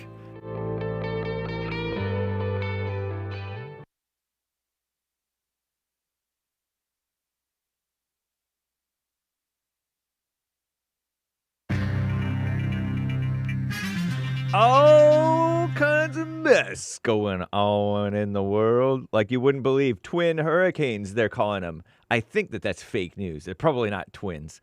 But 2 hurricanes, Imelda and Humberto. Nice. And the Philippines had an earthquake. And, hey, check out. There's going to be a, if not already, Trump RX. Trump prescription. RX is short for prescription, right? Something like that, I think. It's a Trump RX website for discounted medications and drugs. So cool. And it's not illicit drugs, by the way. Sweet. Trump looking out for the little guy, like always. Okay, so this is the end of hour 2 of the Jesse Lee Peterson Show. Manhood Hour coming up here in the 3rd hour. It's Wednesday. Every Wednesday, Manhood Hour. And it's the 1st of the month, October 1st, AD 2025. There is one line open. You, yes, you can call in right now, I do believe, if you're able to, even during hake news, not fake news, to get on hold, to get on air for Manhood Hour. And we even, believe it or not, we even allow women on the line during Manhood Hour. In some cases, people think that we prioritize the women during Manhood Hour. Nice. So check it out, ladies and gents. Sweet. After the JLP show, the Hake Report, and then American Anchor Baby, and then an hour break after the Anchor Baby, and then Punchy TV will be live today is the plan, 2 p.m. Pacific, 4 Central, 5 Eastern. Punchy TV on YouTube, and then on we also stream it on JLP's alternative channels, as well as punchy.tv/punchytv. PUNCHIE, no Y in Punchy. It's Southern, so it's PUNCHIE. Nice. Now, speaking of that, those ICE people grabbing and shoving journalists, also known as communists, perhaps, maybe, at a New York court on Tuesday, yesterday, sparking swift condemnation from so-called immigrant rights groups and Democrat lawmakers. The incident came as tensions have been escalating nationally, supposedly over ICE tactics and press freedom, which means which has more to do with the illegal aliens going out of control and resisting arrest and fleeing and is trying to escape, and the communist propaganda, which is to say so-called press freedom. And critics are arguing that officers are being overly aggressive because they're unmanly people, lay people, these critics are, who pretend like they're tender-hearted when really they're evil and dark and emotional. The agency says the safety of the agents is at risk, and that's a fact, Jack. The so-called journalists were documenting an arrest when they were shoved, according to the New York Immigration Coalition, which is probably a communist outfit. I use the term perhaps loosely, right? I disclaim, all right? Views expressed by Hake do not represent Hake or Bond or JLP. It's just these people... Immigration Coalition. Anyway, the spokesman for the Department of Homeland Security, DHS, offered a different account, saying ICE agents were swarmed by agitators and members of the press while arresting an immigrant, illegal, from Peru. Alleged illegal, I guess. From Peru. Stay out of the way, you so-called journalists. They're like vultures. They get in the way. Anyway, hurricanes, twin hurricanes, they're calling it. I think that's fake news. I don't think they were birthed by nature and nature's God. I guess they could be twins. They're churning up powerful waves along the U.S. East Coast as these storms head toward Bermuda. Maybe even Bahama. Come on, pretty mama. The island is facing a rare 1-2 punch from the hurricanes, with Humberto passing nearby Tuesday and Imelda potentially making a direct hit today. If it hasn't happened already, who knows? In North Carolina's Outer Banks, at least 5 homes collapsed into the ocean. Whoa! So said National Park Service. Dramatic video, too. Crazy. Whew. I'm James Hake. Now back to JLP. Hour 3.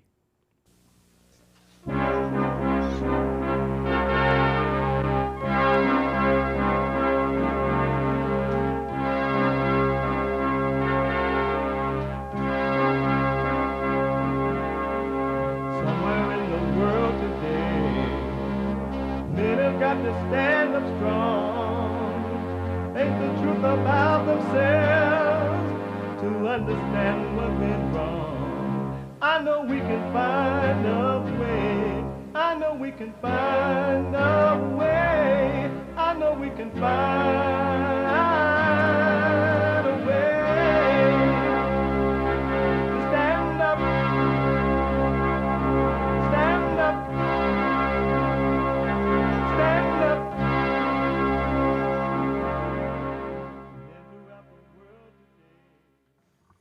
Uniting the races with truth instead of dividing them with lies. We're also rebuilding the family by rebuilding the man. I am Jesse Lee Peterson. Welcome to the third hour of the show today. Already, you can get involved by calling 888-7753. 773-888-77-JESSE. If you missed the first hour of the show today, I really want to encourage you to check it out. You won't be disappointed. We have every way that you can watch and support the show listed on jesseleepeterson.com/show. And my biblical question, a doozy, what does it mean to defend the faith?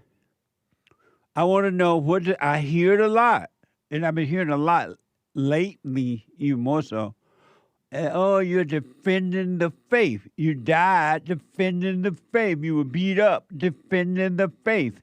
I just defend my faith, they say. And I'm not saying that it's not real. I just want to know, what does it mean, and what does that mean, and how do you do it? What does it mean to defend the faith?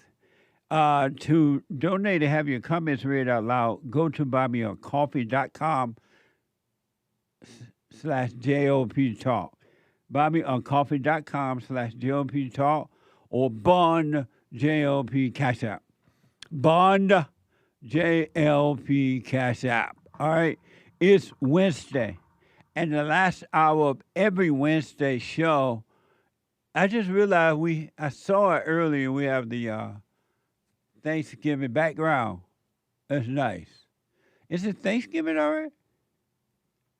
Well, I was thinking it's more like fall, and then as we get later into October, it'll get spooky.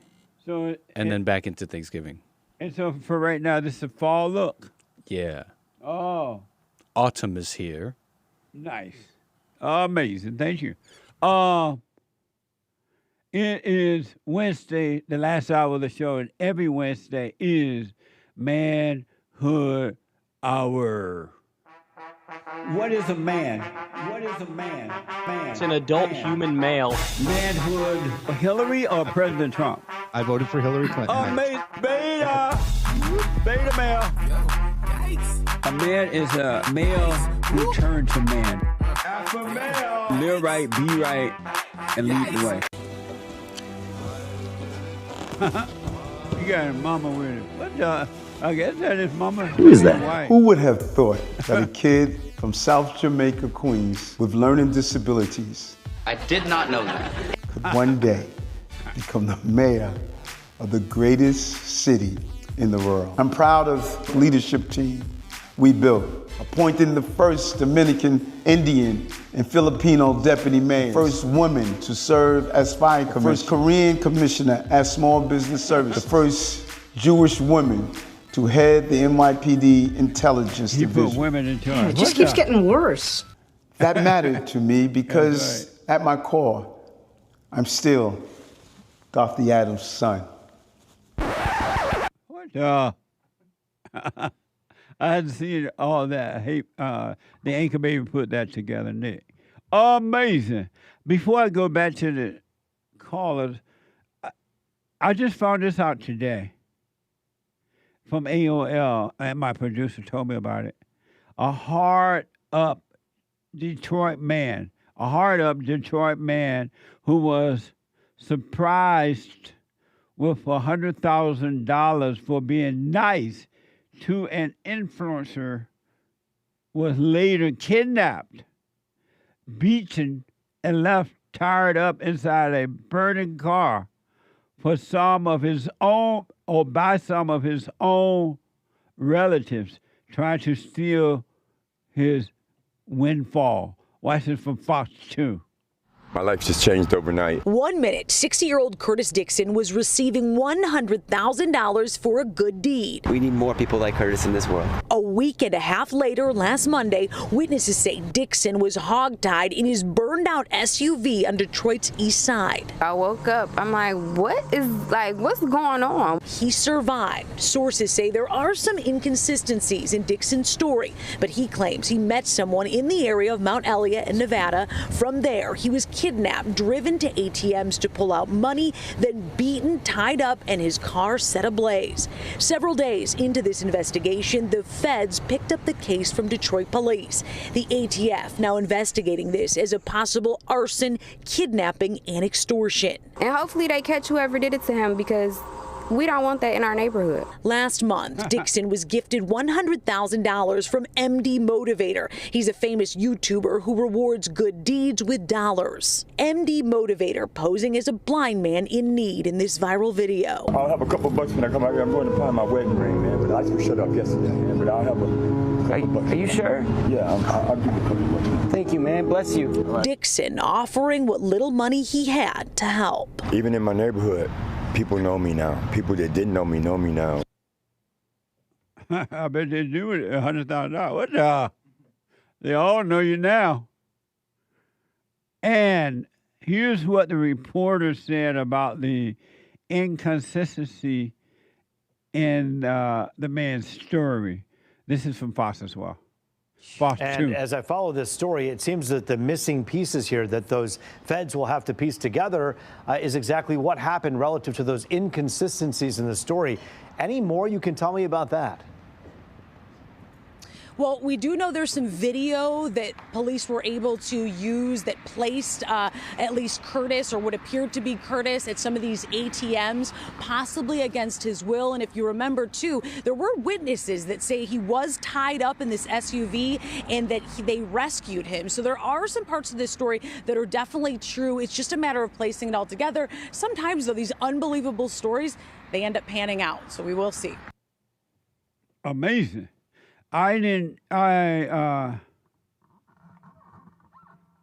That's interesting, huh? Well, Detroit is not the place you want to be anyway. What the? Amazing. And another example of evil. This is hell on earth, and my country is gone, and it is not coming back. Goodbye, America. This is from KHOU 11. A mother accused of shooting her son in North Harris County faces a judge for her initial court appearance on Wednesday. And the son was a 13-year-old boy, rushed to the hospital. Watch this from KHOU 11. So we're told the child is at the hospital in stable condition after suffering a single gunshot wound. As for his mother, we can roll that tape. She was actually taken into custody around 8 o'clock tonight. That shooting happening at the family home on Ranch Oak Drive hours earlier. So here's what happened. According to Precinct 4, they say around 5:30 they got a call saying that the mom and the son were fighting each other at the home in the presence of other family members. As they were headed over to the house to deal with that, they get a second call, this one, informing them someone had been shot. It's just going to be mom and her 13-year-old son that were pretty much, it led to a fight. It led to a verbal disturbance, and ultimately it led her to firing her handgun and striking the child. Precinct 4 confirms tonight the 13-year-old child was not armed himself. They do say the mom is going to be charged with aggravated assault on a family member. They tell us right now the district attorney's office has already accepted that charge. They also tell us there's a history here at the house. Other calls for service involving the mother and the son. So a long track record of disturbances that culminated tonight in a 13-year-old being shot. Amazing, huh? If ever we need the fathers in the home, We need them now. Rebuilding the family by rebuilding the man. Let's bring back God's order and things will be just fine if you're married with a family. God in Christ, Christ in man, man over woman, woman over children. That's the only thing that's going to work for if you're married. Now, ladies, if you're not married, you got to go straight to the Father yourself. Even if you're married, you still have to go to the Father yourself. The husband cannot take you to the Father. Even if you're married, you, as an individual, must return to the Father yourself. You got to drop the anger, see that you're evil, and forgive. He will forgive you and make you free. Isn't that amazing? But that sounds too simple, Jesse. It has to be more. His ways are simple. His burdens are light, believe me, if you want. And remember how I told you that these people are fighting ICE, trying to keep the illegals in this country because they want the votes?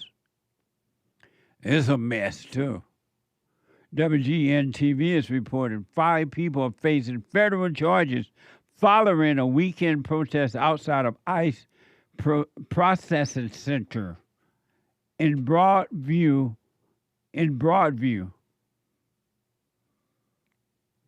With all of them appearing before a judge this past on Monday. Watch this from WGN News. These 5 suspects are accused of forcibly assaulting or resisting federal agents. Today, all 5 of them faced a judge who decided 2 of them will remain in custody while the other 3 were allowed to go home. On Saturday, tensions flaring outside a Broadview ICE facility as protesters clashed with federal agents. 31-year-old Ray Collins and his fiancée, 30-year-old Jocelyn Robledo, among those now charged. His wife was being arrested. He went to his wife's rescue, and that's why he's charged. Both Collins and Robledo are licensed to conceal carry and had loaded handguns on them at the time. Those were found during their arrests, and neither are accused of using them. Robledo is alleged to have pushed back on federal agents, while Collins charged at them and resisted arrest, injuring an ATF agent's thumb in the process. On social media, ICE labeled the pair armed rioters. I don't care what ICE says. ICE is doing horrible things right now. They have armed soldiers in the streets arresting people. ICE originally said they were only going after convicted felons and people who had criminal histories. Border Patrol Chief Gregory Bovino also posting on X, play stupid games, win stupid prizes. He says 2 protesters thought they'd spice things up by bringing loaded handguns. Instead of making their point, they now have to make bail. Amazing. So this guy pretended ICE is the bad guy, right? If those people didn't show up to fight ICE for doing their job, would they have to be arrested? If they didn't carry on like that, would they have to be arrested? ICE is doing what ICE is supposed to do. That is to protect the citizens of America. And you can't blame this ICE for the action of those people.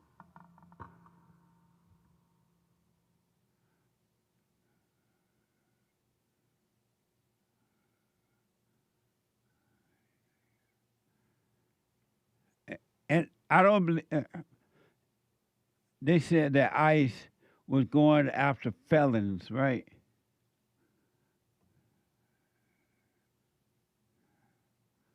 Another excuse for being angry. Another excuse for getting involved. Leave ICE alone. Let ICE do its job. Stop pretending you care. Stay home. And you wouldn't have to get beat up and put in jail. Leave them alone. Let them do their job. That's why they hired Donald Trump, the great white hope. What manner of man is this? The wind and the sea obeys him, and they call him king. Some even call him daddy. Leave the man alone. Let him do his job. Richard is out of Illinois. Richard, you are on the air. Hey, Richard. No, Richard. Amazing. Mike out of California. Mike, you are on the air. Hey, what's up, Uncle Jesse? How you doing? All is well, Mike. Good. Hey, I just wanted to... Come back close to your phone, Mike. Okay, can you hear me now? Are you on a speakerphone or something? No, I'm on my regular phone. Okay, go ahead. All right. I just wanted to bring up a few things. One of them was Charlie Kirk. You know how you've been talking about his wife and how she was crying crocodile tears is what I think they call it, right? The fake tears. And one thing I noticed, you had mentioned that white kid that got stabbed by that black kid at the track meet. And I remember you showing a video of his father, that the white kid's father, forgiving the killer. And if you compare that father of that white kid compared to Charlie Kirk's wife, the way they forgive, I mean, it's like two different worlds, two completely different types of forgiveness. Like he wasn't crying. He was holding back tears, but he wasn't crying. He didn't make a spectacle out of it. It was just it's a drastic big difference between the two. You know, I kind of remember that story now. I can't really comment on that father forgiving because I don't remember clearly the story. But so you thought one was more real than the other? Yeah, I think the father, when the father forgave, it was like the same day he forgave that kid for killing his son. And the black kid that was accused of killing the white son, right? Yeah. Okay. Yeah, the father Yeah. forgave him, and he wasn't crying. Like he didn't make a big scene out of it. I mean, he just said what he had to say and left it at that. It was just a big difference, and I just wanted to mention that because I know you know people have been calling in and you've been mentioning it on your show. So what did you think about Erica's forgiveness? It was a show. It was When she's crying, she's lying. I was waiting. I was gonna pop my popcorn and eat my licorice with it while I watched it. What a mess!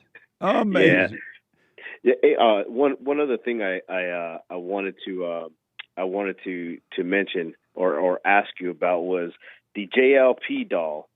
When is that coming out? What's up with Hassan? When is he releasing that? He's gonna call me this week. He's working on it now. I talked to him on Sunday. He had put it on a pause for a minute because he was trying to do some other things. But he's back on it, and we should be having some good news for you real soon about that. You see what happens when you hire DEI, Jesse? Amazing. All That's right. right. Hey, well, I wish you nothing but luck. Thank you for taking time to chat with me, and good luck with your little business. Yeah, that's right. How's your little business? Thank you, Mike. I appreciate it. Sir. All right. All right now. Black women always, when they ask a black man, how's your business? Because they're jealous of a man being in business. How's your little business? I heard you had a little business. You can have me run an empire. How's your little business? What the? Billy is out of Mississippi, M-I, crooked letter, I, crooked letter, I, humpback, I, Mississippi. Hey, Billy. Hey, Brother Jesse. Hey, I was the last person to talk to you yesterday afternoon. Yes. Or yesterday morning on your show. And the key speak word up, was... Speak up a little bit and right into your phone, Billy. Go ahead.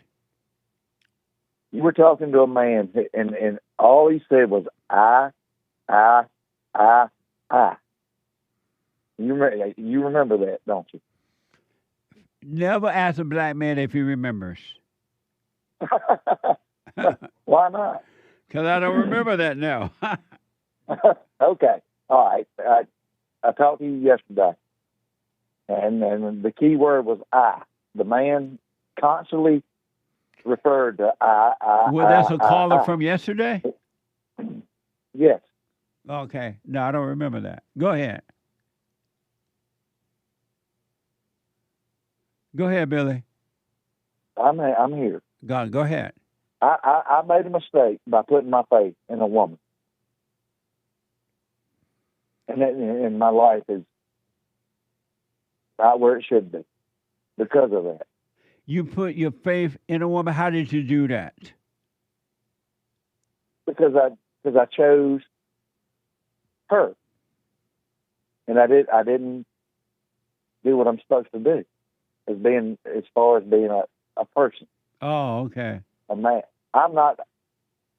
I have failed as a man. So you fail as a man? Yes. And I failed. And what made you made her your God? Yes, I did. And what made you realize that? What happened that made you realize you made her your God? I call myself a Christian, but I'm not. I'm not a Christian. I've failed as far as what I've been taught. I'm from Mississippi. You're from Alabama, and you know what I'm talking about. Yes. Make sure you speak more into your receiver. You're kind of muffled. You're not clear. Okay. Okay. So what happened? I don't want to say it on the air. Oh, okay. I messed up by not being honest. Honest with yourself or with her? With both of us. I'm scared of telling the truth because I know what will happen if I do.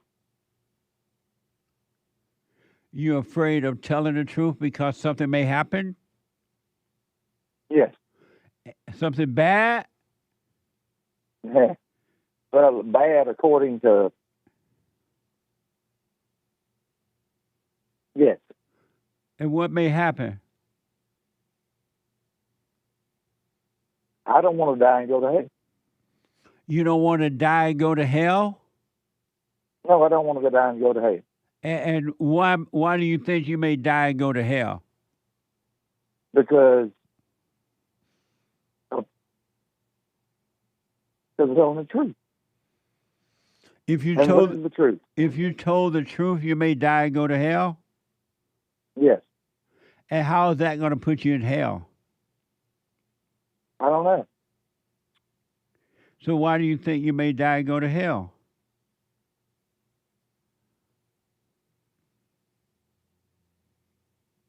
Because of being honest.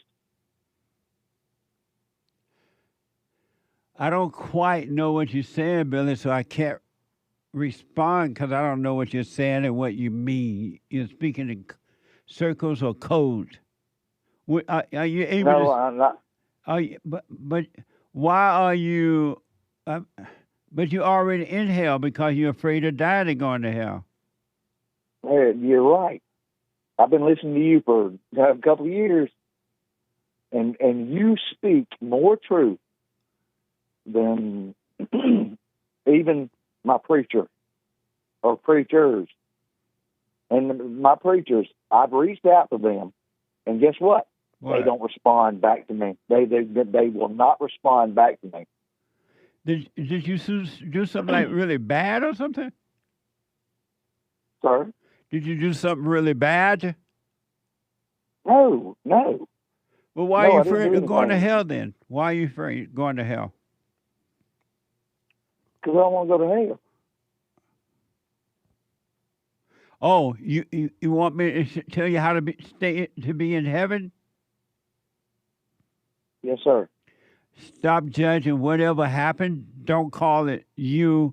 Don't judge it.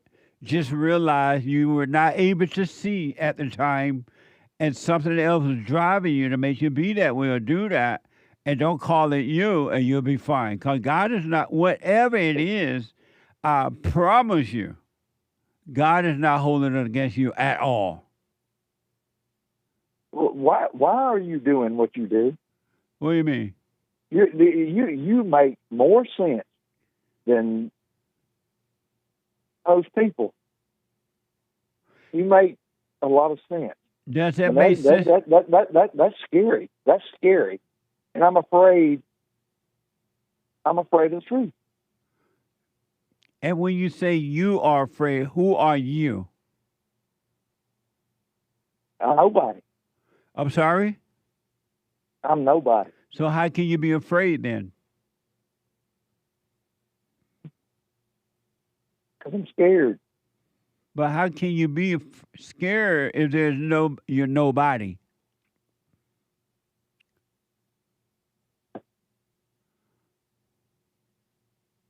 That makes sense. But it doesn't make sense at all to me, my brother. I mean it. I'm asking, I need some help, and that's the truth. And there's a lot of people in this world that need help.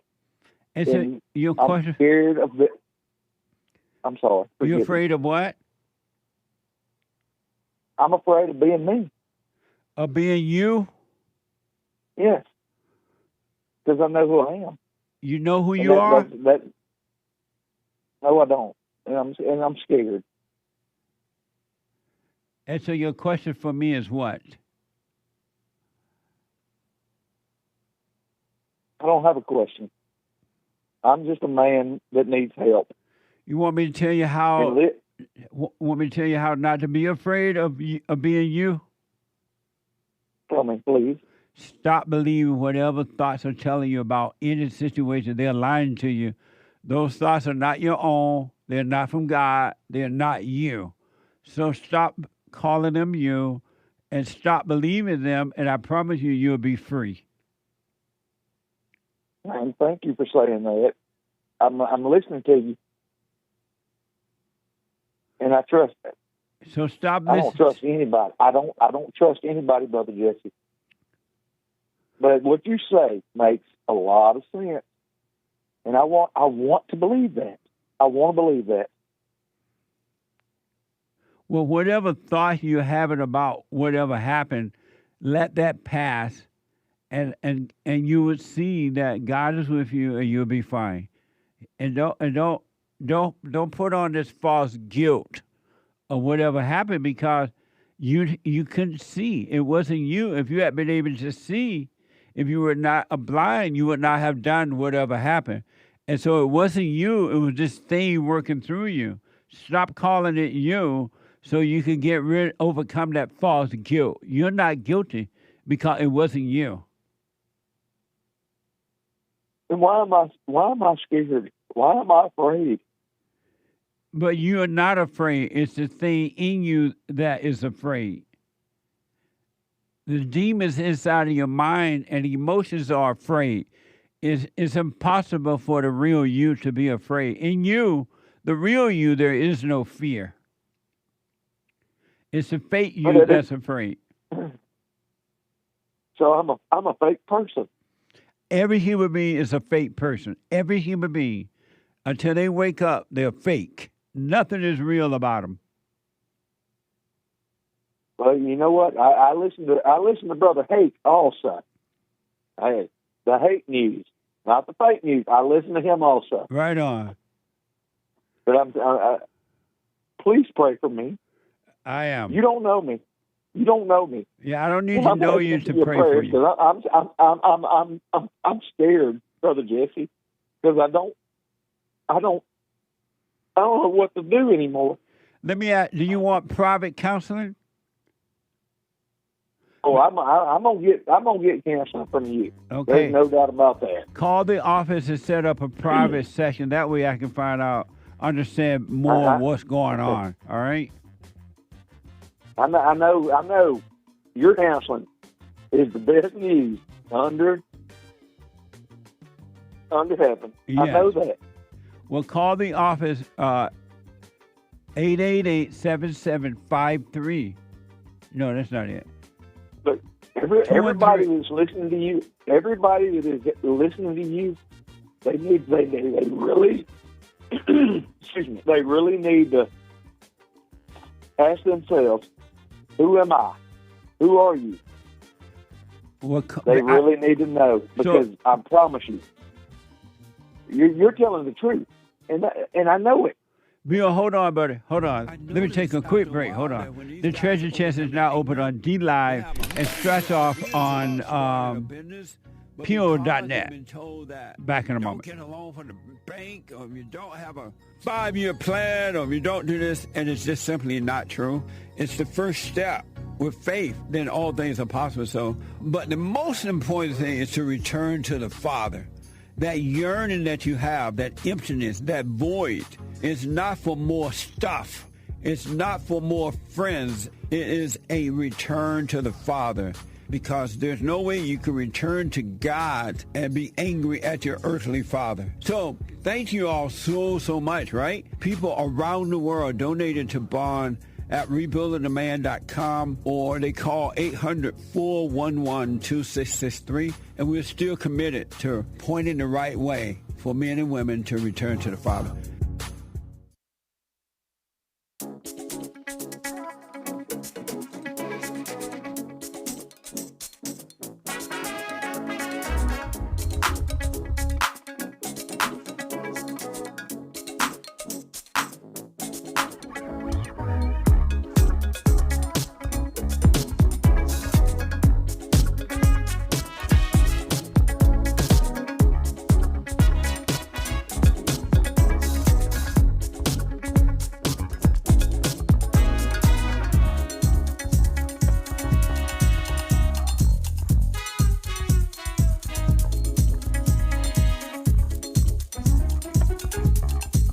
All right, folks, welcome back. 888-77-JESSE.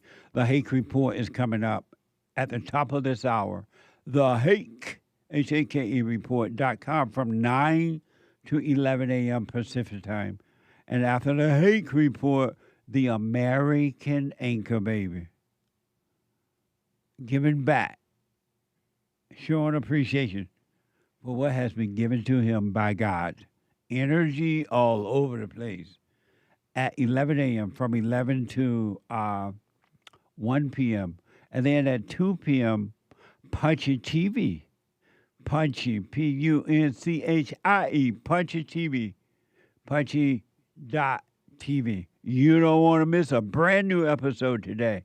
Tune in, call in, and like the video. Like the video. Like this video, too. All right? Amazing stuff. 888-7753-773. Let me go quickly back to Mississippi. Hey, Billy.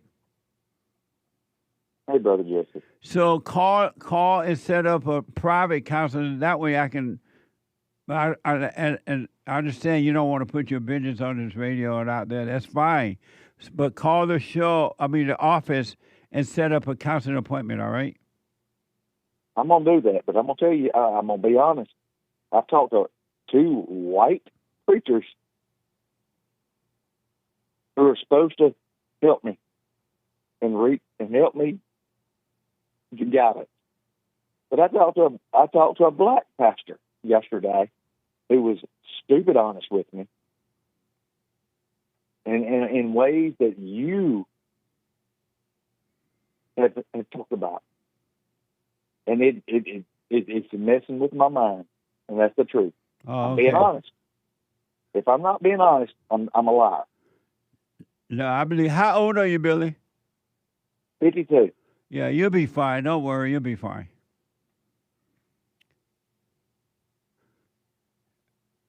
Okay.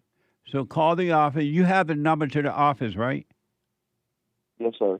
All right, call and set up an appointment, and we'll try to get you in as soon as possible. Okay. Thank you for doing what you're doing. All right. Thank you, Bill. I appreciate it. Yes, sir. Bye-bye. Bye now. 888-7753-773. Let me go to Rick out of Hampton, Virginia. Hey, Rick, you are on the air. What's going on, Jesse? You roasted me yesterday, dude. You roasted me yesterday. You did what? Yeah, Jesse, you roasted me yesterday. Oh, because you voted for that lady? Yeah, I voted for Wilson Sears, the Republican, but you might say we got 2 women running for governors here in Virginia. Right. I did vote for the Republican, though. So the Democrat representative is a woman, and the Republican that's running is a woman as well? Yes. And what made you vote for a female? Well, it was like, I guess, had to vote for someone because. Why did you have to vote for anyone? Well, you know, I didn't have to vote, but I can't predict the future, Jesse. I just don't want to be that guy. James said that he voted for a black female one time. And then, he told me that yesterday. And then one time I introduced a black female who was going to run as a running mate, and she was my friend, Isola Foster, and she was going to run with Pat Buchanan as vice president when Pat was running for president. So we all do crazy things in our fallen state. Mm-hmm. So don't feel bad that yesterday, the other day, or whatever, you voted for a female. Just don't do it again. Right. So, like, anytime, like, you got two females running for office, just don't vote at all? Right. Because, man, I just don't want no Democrats. Jesse, I just don't want no Democrats to get in. Well, you vote for a woman, you might as well be voting for a Democrat. Yeah, that's true, too. Well, just sit home, just watch it unfold, huh? There are other issues on the ballot that you can vote for, you know, like whatever that's important. But if you really know that women were not created to lead, and they should not be... You're absolutely right on that. And they should not be over men, why would you vote one in to be over you? That make a lot of sense, Jess. I did it out of ignorance, my brother. I understand that. That's what happens when we are asleep. We do things because we cannot see. And the main thing about it, too, is don't be in a diabetic coma and be asleep forever, right, Jesse? Right. Wake up. Absolutely. But I tell you, Jeff, this is, I don't know, man, because, see, like, when I voted yesterday, you had some blacks handing you a ballot telling you to vote all Democrat. I'm serious. So I knew I was going to vote for the Republican. So I took the ballot, and I wrote down some issues that was concerned, like voter ID, legalizing marijuana. And those things, they were saying, man, I'm against that, man. I'm against that. I said, the candidate y'all supporting is for all of this. I mean, are you aware what she's standing for? You know what they told me to do, Jeff? What's that? Go to our website and see what she stands for. They're out there campaigning for a woman. They don't even know what she stands for. You get what I'm saying? Yeah, I do. But if it wasn't for Donald Trump being a Republican and running the party now, the Republicans are, especially the rightos, they are no different than the Democrats. They believe the same thing that the Democrats believe. They believe that women should run, be in control, leadership role. They believe in open borders. They believe in the same thing that the Democrats believe in. It's just that Donald Trump is leading them now, and they have no other choice but to do the right thing. Yeah. That's a good way of looking at it, Jesse. You know, and it's, you know, I'll tell you, man, Donald Trump is really standing up. I mean, President Trump is really standing up, doing the right thing despite what people think. Like, now the National Guard is they're in Chicago now. Now, you have the men talking about we got everything checked. Well, yeah, you had 60 murders last year, and this year you got 59. Now you ain't got nothing under control. You know what I'm saying, Justin? I do. And they don't want the people to be able to relax and not be angry and think for themselves, because when people are not angry and they're thinking for themselves, they're not going to vote for these Democrats, and the Democrats know it. And they want votes, so they'd rather have the illegal votes than to not get any at all. So it's all about themselves. It's not about the people at all. They don't care about the illegals, and they don't care about the legal people at all. You know, just you would sit back and just let God show you what's going on. Like the Democrats, they fight against voter ID so hard. Why would you have a problem with voter ID? It's only like a 3-second look. They look at you, make sure your name match, and that's it. Yeah. Why you fight so hard not to pass on me, that you want to eliminate ID. That tells you something's evil right there. Yeah, and again, it's because they want the illegals here. You're absolutely right. Right. They want the vote. It's about the vote. It's not about the people. Hey, amen. I agree with you there, Jesse. What a before, mess. real quick, man, just before I get off, what do you think about the government shutdown? I love it. I hope they keep it closed down forever. Everybody like saying because I work for the federal government. Everybody say, "Hey, Rick, what are you gonna do when the federal government shut down?" I say, "Nothing. I'm just gonna go home and relax." That's right. And so and are you off work now because the government shut down? You can't work? No, I am at work now as we speak. I heard that if those employees can't work, they get back pay anyway. It's not like they lose the money. Right. So we get back pay anyway. So yeah, that's what, because they've been kicking the can down the road. Every time when this come up, they raise the debt ceiling, and that's how they solve it and keep doing it. Yeah. I've been told that some of them have to work, according to CNN, some of them have to work unpaid for now as well. But whatever's going on, I'm glad the government is shut down. And I used to hope, and I still do, that someday we get a smaller government. We stop taking care of these out-of-wedlock babies and all this birth control and mess, and we get back to just building the roads and a strong military and leave us alone. Rick, I got to run because of time. I appreciate it. Okay, real quick, though, Jay, can I say this real quick? Yes. The government's role, according to the scripture, is just to protect society. That's it. Yes. It's not to take care of people when they, some programs that help people get on their feet, but as far as people living off and want to be taken care of from cradle to grave with the government, that's not the government's role, man. And that's why Democrats like it, to keep you dependent on the government, to keep you coming back voting for it. Absolutely. 100%. Okay, Jesse, man. Love you, brother, man. You too, I Rick. will be in. I will talk to you tomorrow if I can get through. All right, buddy. Appreciate it. God bless you. I love y'all. Be good. You too, Rick. Thank you, buddy. 888-7753-773. Let me go to first-time caller out of North Carolina, Logan. Logan, out of North Carolina. You're on the air. Yes, sir. I was just calling the guy had asked about how to not go to hell or to go to heaven, and you had said, well, basically, I've just never heard a real clear explanation of the gospel, which is that Jesus died for our sins and was raised again on the third day, according to the scripture. So if you believe that, that's what I believe gets you into heaven. And why do you believe that? Well, because that's what the Bible says. That's what Paul writes in 1 Corinthians 15, 1-4, that's what saves. That's what you're saved by. That if you just believe Jesus died and rose again? If that belief is not in vain, he says, which means maybe to no effect, or so I think it does have to produce something inside of you. But that is the gospel: is that you got to believe what Jesus did. So you got to believe what Jesus did in order to go to heaven. Correct. Do you believe that? I do. And are you in heaven?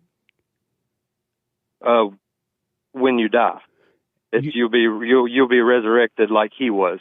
Is the promise. And why do you say it when you die?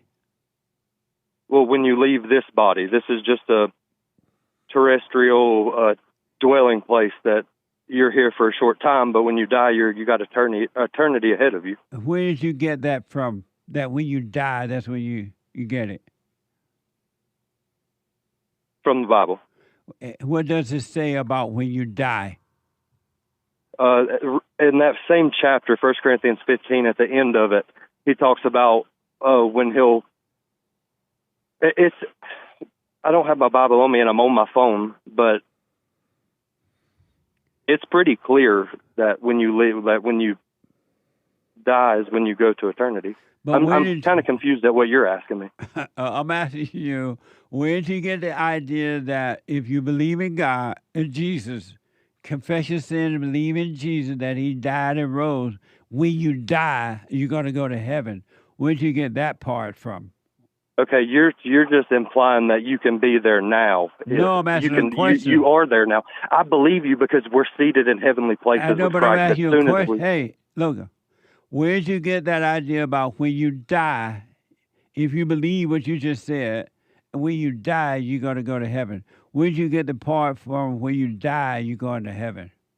I'm not as prepared as I should have been. I don't have a Bible verse off the top of my head. But you can't remember where you got that from or why you said that? The Bible. The Bible said when you die, you're going to go to heaven. Or hell, one of the two. What does it...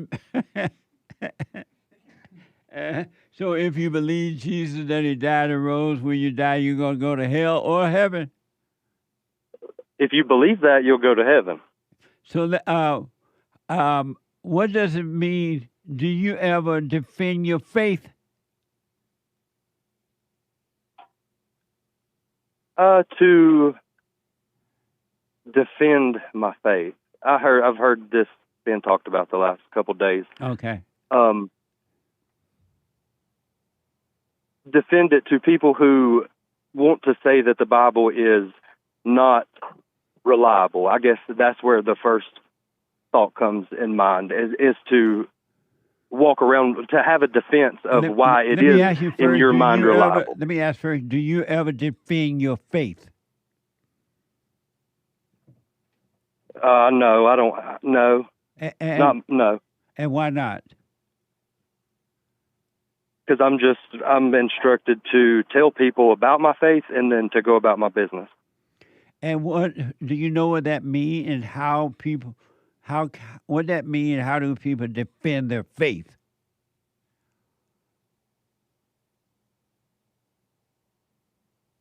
I'm not sure quite what it means. The way I think people probably have a different idea when they say that. They have a different.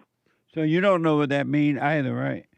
Not really. Me either. Not really. No. Do you know how they do it when they say they are defending their faith?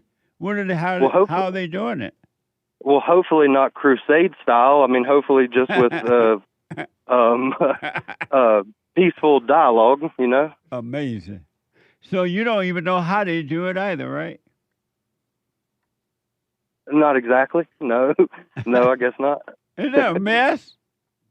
What a mess. Amazing. Amazing. Logan, I'm at work, though. I got to run. Yeah, thank you, buddy. I'm about to say thank you. Thank you, sir. All right. 888-7753-773. Let me go to first-time call out of Canada. Lily. Lily, you are on the air. Oh, hi, Jesse. Hey, Lily. Speak up a little bit. Oh, okay. Can you hear me better?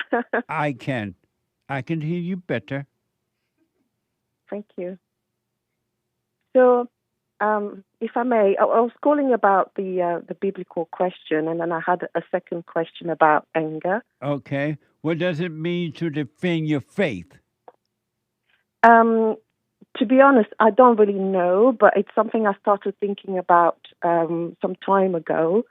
And I just thought if I call in and talk about it, maybe it'll help me in my own understanding. So I can just share what I'm thinking right now, how far down I am thinking about it.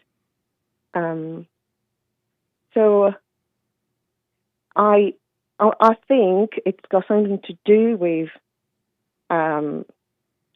how you live your life and according to the faith, and you make it, you protect yourself against attack. Well, there's this concept of attack and defense, right? Like if you were playing a game, a sports game. So you make sure that you have a scripture value. You base your life on scripture.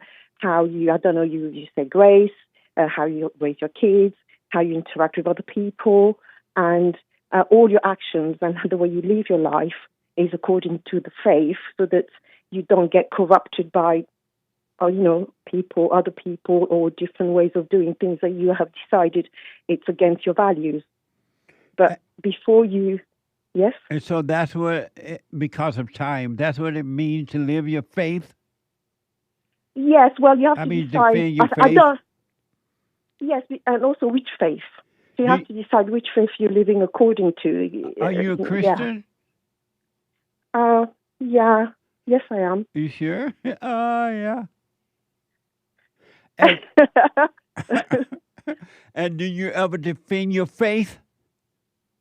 I'm trying to learn to, defend my faith and not be shy about saying that I'm a Christian, because, it's not always, it's not always easy. So I'll put my 2 cents in on Sunday. So thank you for that. You had another question about anger, and because of time, go ahead. Well, I think I do struggle with anger, and I've started listening to you about 3 or 4 weeks ago, and I'm not sure I really understand. Other than doing the silent prayer, what I can really do to and forgive my parents. I'm not sure I'm very clear on what to do. About what? About having anger and getting rid of anger. You first admit that you do have it, and know that you're playing God. Anyone that has anger plays God, because they judge themselves and others. When you can admit that you're evil, that's the beginning of overcoming it. Then go and forgive your mother and forgive your father. Don't ask them for forgiveness. You forgive them, because human beings cannot and do not forgive. We admit that we are wrong for playing God. Only God can forgive. So forgive them. God will forgive you. And do the silent prayer and just be aware, stay present, rather than being in your thoughts about the past or the future or ideas or plans or wants or anything. Stay out of your imagination, and you will be one with God. Okay. He will take away the spirit of anger from your imagination, from your thoughts and emotions. Okay. And for the forgiving your parents part, if your parents have passed away, how do you get around that? Is that what happened? Your parents expired? Yes. Well, just realize, just like you can't help yourself but be angry, it's like something is making you angry, is controlling you. Your parents could not help themselves. They had the same problem, and so they couldn't help it. That's why they passed it on to you. It wasn't them. It was the spirit in them. So forgive them as you realize that you can't help yourself, and you'll be fine. Okay. Amazing, huh? Thank you. You're welcome. Any other questions? No, but I wanted to hear about what you... Well, yes is the answer. What you thought about defending the faith. Do you not know at all, or do you have no idea? I'll put my little... I'm going to wait and put... I got to wait until Sunday to put my little 2 cents... 2 cents in. Do you want to have a fellowship on Sundays? No. Okay, go to rebuildingaman.com/church, and it starts at 11 a.m. Pacific time, which is California time, and 2 p.m. Eastern time, and you're going to hear my response to this question on Sunday. Oh, okay. All right then. Excellent. Thank you. All right. Good to hear from you. Thank you. All right. Bye Thank now. you for having me. Absolutely. Super chat. Super. Super chats. Flying Fruit asks, is anger disappear 100% instantly when born again? Oh, don't forget about the instantly, but it will disappear. Don't worry about any of that. Have a wait and see. It will disappear if you forgive by realizing you are angry and forgive your mother and father. Amazing. Thank you. Wednesday's Nobody on Rumble, monthly supporter. My man listens to Jesse too, and we cracked up finding out he's having a girl first. He made a girl first. Oh, they made a girl? Yep. Good. Real men made boys first. What the? 5 coffees from Thank Eric. you, by the way. What you call life, I call thoughts. You don't have a life, you have a story in your head. Who's that? Eric. Thank you, Eric. Amazing. Stephen, a wise man once said, oh no, I already read that one. Blunt wit, life is amazing. Top hat, magic wand emoji. Amazing. Thank you. Simulu, this man has an urge for Jesus, referring to Joseph from New Jersey. He does, and Joseph's going to be just fine. Amazing. Thank you. Alphabet, for the caller, you have collected a false personality influenced by Satan because you identify with the person you think you are as the reason why you why you want to understand intellectually and not from within spiritually. And pardon my butchering of your words. Amazing. Thank you. I want to say to Joseph, stop trying to figure it out, Joseph. You can't figure out the truth. Alphabet. You have to see the truth. Alphabet Amazing. continues with another generous super chat. Thank you, Alphabet, for the first one. The way we have been living is from the mind of evil, Satan. We need to die from this false way of life, which is false, to the way of real life, which is living in the present with God in truth. We will know and not imagine. Life must precede death. You got to die from the false illusion self. Illusionary self. Amazing. Thank you. Son of Bob, welcome JLP show member. Thank you, Son of Bob. What the? Amazing. Gregatron, happy October, everybody. What happened to September? Triple question mark. What the? Oh, it's a nice shirt, Jesse. Thank you. Do you remember when it was September? Amazing. Thank you. Logan, the gospel is 1 Corinthians 15, 1-4. What does that mean? I don't know. We'll have to. I suppose I would have to look it up in order to tell you. Did you know you didn't know what that meant? You like a little homegrown Christian? No, he said that you asked. He said the gospel is 1 Corinthians 15. But you didn't know what the gospel meant. Yes, I do. Anyway, thank you. Drew says, "I'm defending the faith." You're defending the faith, or defending the lack of it. Drew says, "BQ, how do you defend your faith?" Or defend the faith by standing guard at the door of your mind, says Drew. Thank you, Drew. I'll put my 2 cents in on Sunday. Thank you. Kale, does anyone have people in their life who genuinely loves them? Much love, Jesse and experts. Heart emoji. Thank you. No, there's not one person loving another person at all, anywhere. You can look up and down the earth. You ain't going to find it. Thank you. And we'll have to read the rest later, guys. Thank you all. Thank you all so much. I appreciate it. Tim, a first time call out of Texas. Allen's, a first time call out of California, and everybody else, bye. I'm out of time.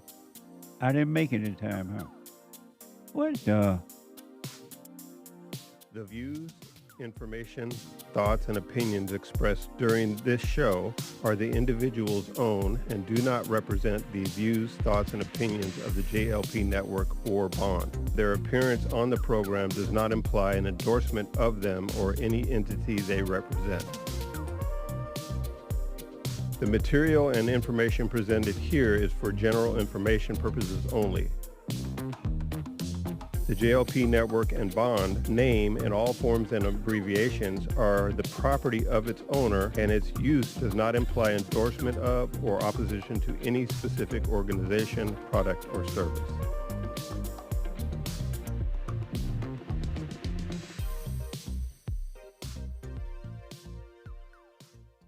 I have books that are amazing. I highly recommend you get them. 7 Guaranteed Steps to Spiritual, Family, and Financial Success Guide.